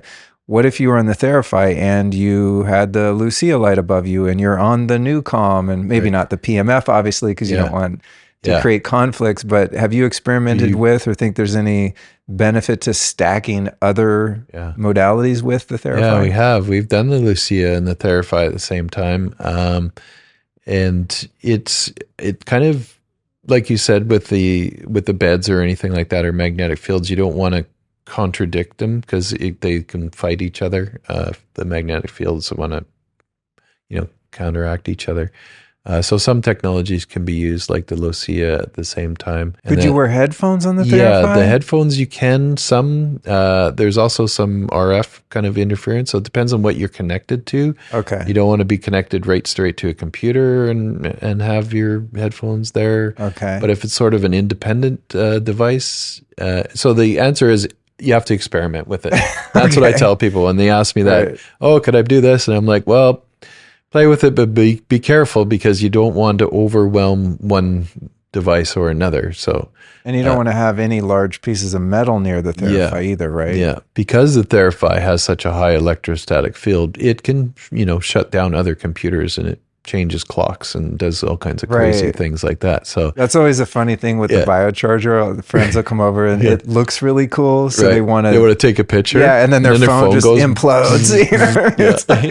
I've had funny shit happen. Like my phone will take pictures on its own. It'll like start calling someone. It's pretty spooky. Yeah, the time will change. It messes with the clock, and when you mess with the clock in a computer, the computer has errors because it's all based on that clock. It has to be running at the same continuous time. So, what about, and I'm not suggesting that you recommend this, but have you heard of anyone stacking a psychedelic journey with the Theraphi? I haven't. And I haven't really tried it myself. But the one thing I have noticed, I've had people that have been intoxicated with alcohol get on the Theraphi, and it detoxes them. Like they come sober pretty quick. That's cool. So be really good. It just hasn't really come up. It's kind of interesting that it hasn't come up in all these years. But that's the only one that I've noticed. Is it kind of for alcohol? It kind of soberizes you. That's interesting. But I've never really done it myself to take any psychedelics or thought about it to doing it. If I do those kind of things, I like to be in nature kind of thing, away from technologies and stuff like that. But it'd be worth a try if there's anybody out there that wants to experiment with Are you familiar with this technology called the Rasha? Have you looked into this? Yeah, I've seen that. Guy's device. He's been at a show, and it's got a similar Star Mother. We used to call them Star Mother kits with a Fanatron tube in the Rife days. That particular kind of bubble tube, we called the Fanatron, and he uses audio and stuff like that. But I've just seen it at a show. Yeah, I had him on the show a couple of years ago, and that is another. I actually forgot about that. That's another one that I've had some deep experiences with. Okay, do a 45-minute journey and just go into complete outer space. Yeah. Not every time, kind of as a different thing, but it's pretty powerful. But I brought it up because the inventor / founder, this guy, Jerry, who's the guy I had on the show, there were a few of them floating around, and there was one in LA, because people own it and they go around and kind of do healing sessions, coherence healings and things like that, because you can fit a bunch of people around it, and they're connected to sound beds and stuff. It's a cool experience. So a friend of mine thinks like me, he's kind of extreme and sometimes stupid, and wanted to do like a mushroom journey and combine it with the Russian. So we asked Jerry, and he's like, do not ever do that. Really bad idea. Okay. I highly recommend that you do not try that. Right. So my friend didn't listen and did it, and it was a really bad experience. Yeah, it was too much. It was just overload. Yeah. So a word of caution for those out there. Right. I'm someone who, like, does stupid stuff. Explorer, yeah. Yeah, and then I can report back and go, okay, I tested it out. Do not do that. I do not recommend. But yeah, that was one of those things. And, Jerry was like, I told you guys, you don't need it. This is enough. It's enough power. It's enough transformation. Go do that on its own. But still, there's that curious side of me that's like, well, if thing A is good and thing B is good, then why not combine them and make thing C, which will be even better, which is sometimes true, sometimes not. Yeah. I'm sure people are going to ask me, because whenever I have kind of a category of technology highlighted on the show, they'll say, what's the difference between this thing and that thing? Like when I had George Wiseman on, I still get messages all the time. Well, what's better, the Hydrofix water hydrogen machine or the AquaCure? And I'm like, it's apples and oranges. Like they're both great. It depends on how much you like to do maintenance. If you want something really pretty in your kitchen, the AquaCure is probably not for you. They're both great. It's not an either or, and they are quite different. But I'm sure people are going to go, what's the difference between Theraphi and the Biocharger or the Rasha or the Amp Coil or other technologies in the same kind of category? Yeah. Well, that's the beauty of the Theraphi, is there's really been nothing like it. My biggest issue is there's people that use the same wording and languaging and have basically just taken the whole concepts and applied it to their machine when they don't even understand what those words mean, and they're using it towards their thing. Good marketers. Yeah, they're good marketers, I suppose. So use caution. And that's been my biggest thing for people when they're getting into these things and looking at them, is do your homework and understand what they're all about, the machines, and go with your heart, what feels good for you. But yeah, it's hard to do any kind of comparisons, because I really do think that the Theraphi is so unique. There's nothing else really like it, even though there seems to be a lot of people kind of using the same languaging and things like that around there. So there are other devices that are using noble gases and plasma, PEMF, these electric fields, and like the Biocharger being an example. Biocharger is pretty close. It's kind of a combination of a few different older technologies. Gases, lots of gases. Single kind of upright Tesla coil, and I guess Biocharger would be one of the more similar ones too. And you're lucky enough to have one of these in your house, I assume. Yeah. How often are you doing Theraphi sessions on average? It's more Callie, my partner. She's the one who does sessions for other people. And, cool. And all that. It's kind of like the shoemaker whose kids don't have shoes. As when I was an electrician for many years, I didn't have the time to change the light bulb kind of thing.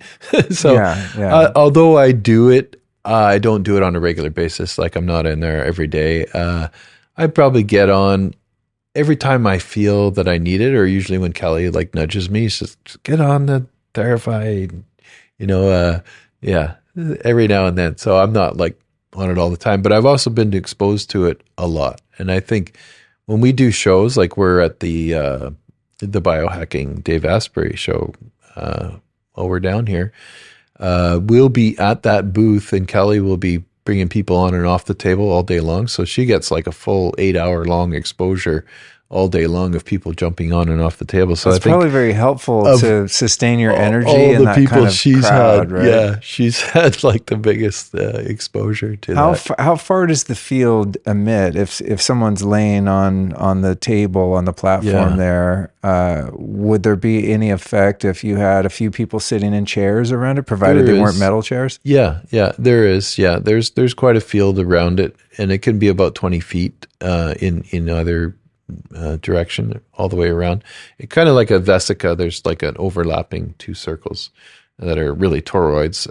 There's a vesica in the center, and that's where the sweet spot is.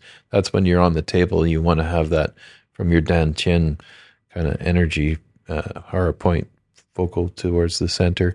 But if you sat around the outside, you could definitely have more. So she's people. Definitely getting blasted by being next to the table all day. Yeah. Do you think there I was wondering this, and I forgot to ask Brandon when he was over here, and we did my session in the bedroom. That bedroom, as I said, is shielded. It's a Faraday cage. Do you think there's any positive impact to having that energy contained in a kind of a Faraday room? Yeah. Ideally, I always wanted to build a big Faraday room to have the Theraphi in. If I was to build an actual ideal location for it, that's what I'd have, all organic, natural materials inside in a well caged room. Yeah. Cool. On the outside. I was wondering, after he left, I was like, that could have either been worse or better. Right. You know what I mean? I don't know. Yeah. Do you want to let the energy kind of leak out through the walls, or do you want it to reverberate into the space? And that's how I see it, kind of rings within the space. Right. Yeah. On that note, you seem to be into the esoteric stuff, obviously. One thing that is also just this human error that I can't wait until we are able to look back and go, oh my God, what were we thinking? Yeah. It's the way we build buildings, not just the electricity element, but the right angles. The square. Yeah, like the room we're in now. I mean, this is a nice house. I love my home, but I just have an intuitive sense that the energy would move better if everything was curved in the air. Yeah. Do you think there's any truth to that? Absolutely, I mean, when we look at ancient cathedrals and especially buildings of worship, right, where there was a devotional, reverent intentionality in their design and construction, they're just different and they feel different. Yeah. When you walk in an ancient cathedral, granted, you might have a few hundred years of prayers kind of lingering in there, so there's something to that. But I think there's really something to the actual structural design. What's your take on that? Absolutely. You know, they'd have these spires and spirals, and everything was based on torsion. So when you look at how charge bleeds off from a corner. When you have a sharp point, it's like on the top of a Tesla coil, you want a breakout point where your lightning's going to come off. You put a sharp point on it, so that charge bleeds off of there. But it doesn't bleed off of the smooth toroid shape on the sides. So anytime you have that sharp angles in a cubic structure, it's the corners of the building.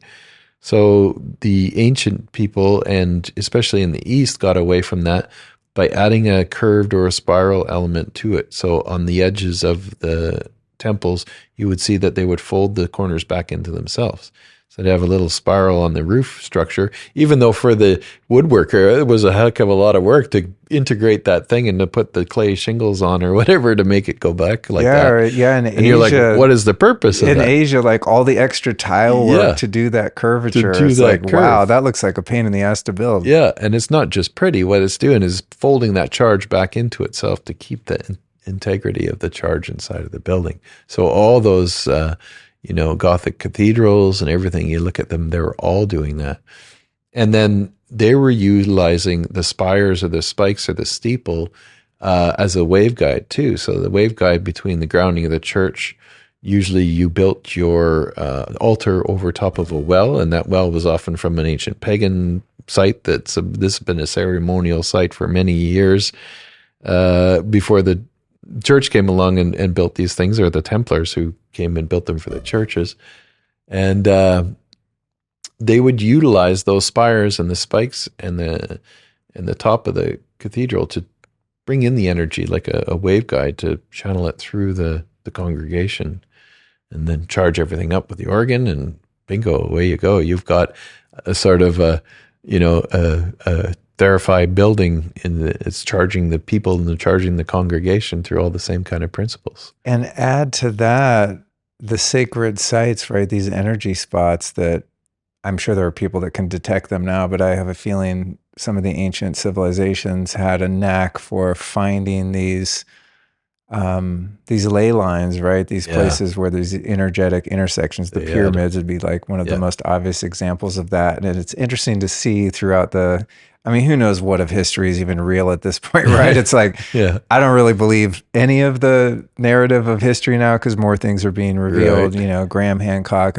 guys like that are kind of alternative geologists and historians and whatnot. Yeah. But one thing that is pretty clear in many places is there would be an ancient sacred site where there was a building, pyramid, etc., and then some asshole conquerors would come in, Right. on their ships and Yeah. come and overtake those people and just tear down their monolithic temples and just build their build on stuff top. right on top of it. Yeah. Because they're like, well, this must be the good energy spot, and That's it's like right. you wonder how many thousands of years the same spot has been utilized over and over again because, tapped in humans at some point realized this is the spot where the good energy is. Yeah, exactly. I love the old megalithic structures because you even see, this is not a modern phenomenon. Like you got the conquistadors come and tear down a Mayan pyramid and build a church.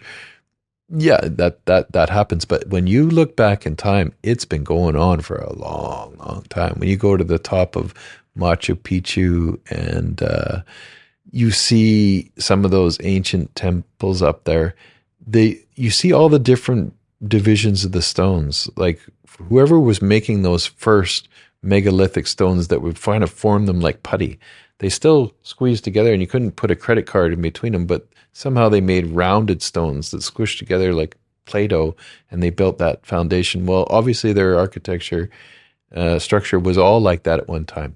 That civilization got lost and got ripped down and torn.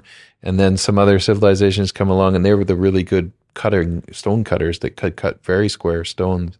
And the Egyptian pyramids and all that, they all cut and then they built on top of those rounded ones. And then the next ones came that weren't quite as good as precision cutting.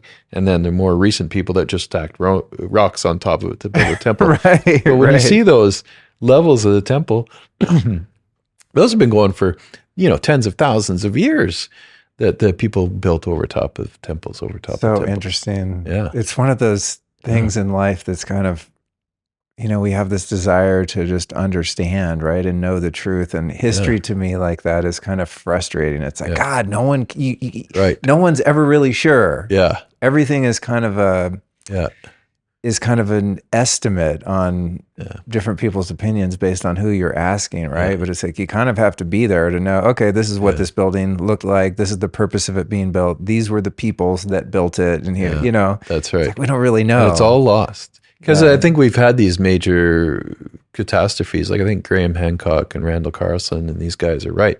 We've had these major calamities that have just wiped the population off the face of the earth. But there's also another thing where, like in those big solar events, and people get kind of a little crazy too. A lot of people have been saying to me ever since the solar storm that they noticed more violence. There's people have been more violent and stuff. And I think we're connected to that plasma that gets ejected from the sun. That field is heavily connected. And when there's a huge solar disruption, not only does it affect the weather on this planet, like look at what's been going on since this last big solar storm and the weather, but it affects our memory. And our memory is locked into that matrix as well. So I see it as being a dark plasma field around our bodies that our memory and our soul is kind of connected to. And when it gets interfered with by huge electromagnetic storms like that, it can go a little off kilter. So there's times in when these major cataclysms have come about that our memory as an entire human race has been wiped out. And that's why we can't remember these things anymore. Interesting. And that's kind of how I think about it. Yeah. That's fascinating. Yeah. That makes sense. I heard you and Matt Blackburn talking on his podcast, which is the only podcast I found you on. Yeah. You have a lot of YouTube talks that have been recorded and stuff, which I highly recommend. But that was a great episode. I listened to it again yesterday for the second time. Yeah. And his show is great. I listen to it a lot. We have similar kind of guests on, so I think it's like a way for me to just be an audience member and not have to conduct the conversation. Yeah. So shout out to Matt. Highly recommend his show. But one of the things that you guys were talking about when you talked about the nature of our buildings and all these right angles, and I think Matt threw it out. He goes, yeah, it would be a great invention if someone came up with these little, sort of, not devices, what's the word I'm looking for? Like just building components that are like... Could cap. Yeah, that you could cap all the corners in your house. I can't think of the word, but the concept came to me where... it would be, a triangle on one side and then just rounded concave on the side that faces you from the corner. And you could essentially, like, this is a great business opportunity for any entrepreneurs listening. Like, it's going to take a while to market it because people are going to have to realize how much better they feel in a home. And I don't know how you scientifically provide the studies and the Right. data to make a convincing sales pitch. But man, if someone right now sold some little plaster caps that you could basically put in Right. every corner of your house, I would buy them right in this moment. Sure. Yeah. Do you think something like that Definitely. would help? Yeah. You know Yeah. what we're talking about, these energy leaks and all the right angles? Yeah, definitely. Especially if you could get it on the outside. It's going to be more complicated to get it on the outside. But yeah, you totally could. 'Cause I'm thinking about one thing I miss in LA is there's all these old Spanish homes, you know, that were built in the 20s, 30s, and 40s, right? And, you know, most of the doorways will be arches and everything is just more rounded, you know, and there's something very And they soothing didn't go about for that. the 90s. They had like octagonal and, turrets and things like that manage the energy consciously, I think. Right. Yeah. So I'm like, I wonder if there is a way you could kind of retrofit your house and undo some of that weird energy. Yeah. Yeah. So if anyone's listening, if you can visualize what I'm talking about, it's Right. like a little concave triangle that you pop in every corner of your house, and you could just paint it to match, right? You could caulk around it and just paint it whatever your house paint color is. Yeah. And you wouldn't have to like rebuild your house, basically. Yeah. I envision, you know, a time in the future, and there are some of these, you know, like those Earth ships in New Mexico. Right. And I'm seeing stuff on social media now where people are some using, you know, building domes to live in and just geometrically compatible buildings. I think there is kind of a emerging industry there, but it's kind of slow going, you know. So I'm like, well, we already have all these dumb buildings we built. Maybe we could retrofit some that are here. Smart buildings. Yeah, and then move forward. You know, we can start to actually build biocompatible homes that are actually supportive energetically. Yeah, I visited one recently up in Vancouver, and this guy is building these places. He calls them the Fibonacci house.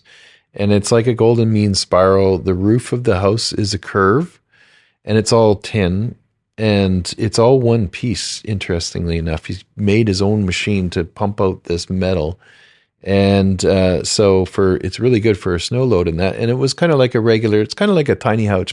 Picture like a trailer where it's square on one side, and then it's just got this golden mean kind of spiral that just goes over the porch and tapers down.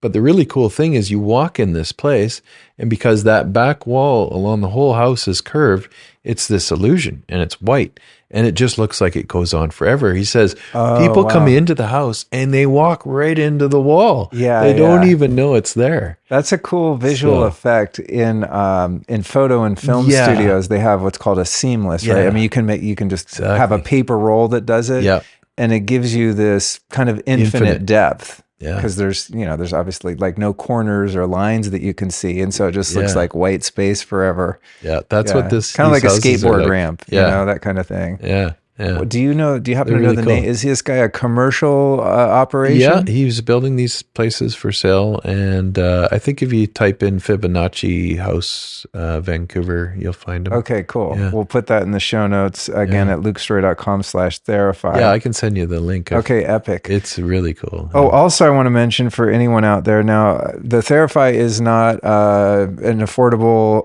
technology for many people. Is it like 30 grand or something? Yeah, 30,000. Yeah. Okay, yeah, which, you know, is obviously a lot, right? I mean, that's, you know, you could send your kid to a year of shitty college almost for that or something. Just kidding. So I think there are certain people out there that have cracked the code of financial abundance, and $30,000 is like, whatever. Yeah, I want one of those things. I have a healing center in my house, which is kind of what I spend my money on personally. I don't really care about a lot of the, I don't know, material things in life, but I do like these type of technologies. So I'm a kind of guy, when I can afford it, I would buy one, hands down, not a second thought. So there's going to be people listening that are in that category. But I think what is a really interesting and exciting emerging trend are these wellness centers that are popping up, where people put in a little capital, lease a space, make it beautiful and vibey, and have things like the Theraphi, a float tank, your saunas, cold plunges, whatever, IVs, you know, all this kind of stuff, red light therapy. And it's really like not that much money up front. You could probably get a business loan, fortify a small space, and you have a thriving business where you help people heal and restore themselves, and then you get to use all the stuff, Yeah. It's probably what I'd be doing if I didn't do this, honestly. So I think that, for people in that category that are entrepreneurs that have that kind of space, it's definitely something for them to look into.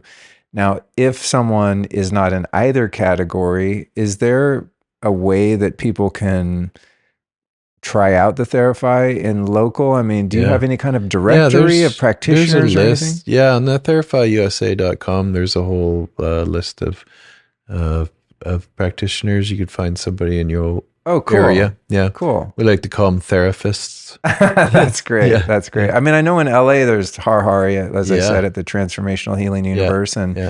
I mean, I think businesses like that are cool, right? Because not only does not everyone have the money to buy all this stuff, but Right.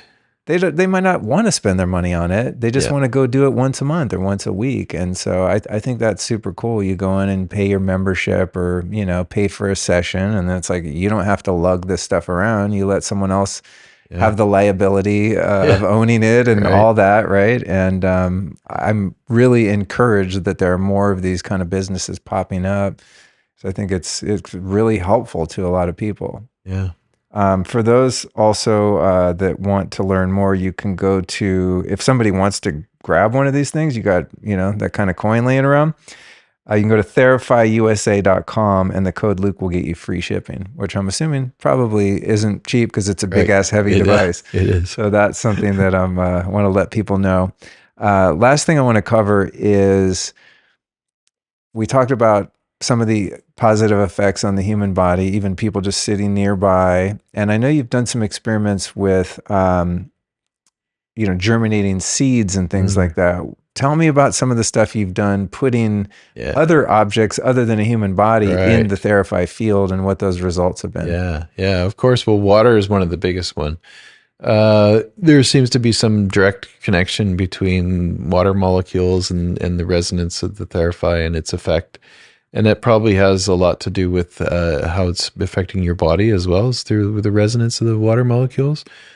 So we've done seed germination tests and just taking seeds. It increases this seed germination rate. So if you had 100 seeds, 10 of them aren't going to pop. In the Theraphi, it seems like those 10 pop. It gets pretty close to 99% germination. It also goes very quickly. Like some seeds that take a week to actually start sprouting and get their little cotyledons out, we've seen happen in like a day or two. It's like, wow, this is weird. That's cool. Yeah, it's like kind of an accelerator for growth. And it seems to be, we've done some cannabis trials with some of the neighboring cannabis companies. Increases the vegetative stage really quickly. So it grows out the plants very quick into makes them bud faster, vegetation, but then more in the leafing, gets their leaves bigger and hardier, which apparently is what these guys want. They want the bigger, hardier leaves, and then they stop putting the Theraphi with the plants because the buds change. So from what I understand, it makes for better leafy things. So it might be really good we haven't done any vegetable type trials yet, but I'm thinking lettuces. I got a name for this. Yeah. Ganjafy. Ganjafy. Yeah, I like it. Yeah, there we go. Yeah. I have a guy on the show tomorrow, Ryan Sprague, who is a cannabis advocate, uses cannabis ceremonially like other plant medicines. So I'm really interested to talk to him about that. It sounds like a bizarre concept because weed makes me feel just insane. Right. I used to use it a lot, and it's been many, many years. I've had a couple accidental, classic these edibles ain't shit moments. Whoops. I was like, okay, wow, I have no choice but to just have it. I'm just gonna put on an eye mask and a playlist and hope for the best. And I have a hard time with that, but it is exciting to me to see that this beautiful plant that has so much potential. Oh, absolutely. When I was a kid, I was the biggest advocate for it. I mean, I was like, this plant will save the world. And I'm glad unfortunately, it came to legalization. It should have never been legalization.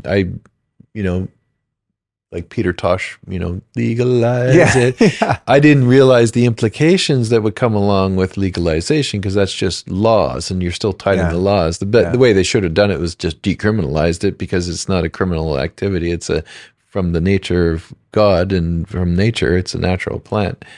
Shouldn't have been illegal in the first place. But that's kind of my pet peeve about legalization, is that legalization just put more laws around it. I mean, I don't know. There are a few things as absurd to me as making a plant illegal. Yeah, a group of humans enforcing with violence and kidnapping and imprisonment by the use of force, one group of people prohibiting another group of people from taking something out of the ground and putting it in their body. Like, what is happening? Yeah. You've got to be kidding me. Yeah, that's right. I mean, now I don't know where you draw the line, like something like crystal meth. I mean, maybe bad idea, but still, I believe in personal autonomy, but especially with something like their body, their choice. Yeah, a mushroom, a plant, like what is... Yeah, I think those laws were put in more in place to keep, as a controlling measure, to keep people from waking up, because I know the first time I smoked marijuana, I went, ooh, things are not quite what they seem, right? It's like, oh, we've been duped. That was my first thing. It's 100%. Like, I've been lied to. That was one of my first heavy realizations. I was very young. Of course, I studied all the plants, and we had a really good library. And of course, Just Say No to Drugs was a big thing back then. So the librarians had stocked the library in my elementary school with every drug book there is. By the time I was in grade 6, I knew the pharmacopoeia of all those, everything from cocaine to marijuana. And it was kind of a cool story, because when I was in grade 6, walking along these fences going home from school, I looked down at these plants, and somebody was growing in their backyard, and I said to my friend, that's cannabis sativa. You can clip the aerial portions of the plant and you smoke it, and it gives you a euphoric effect.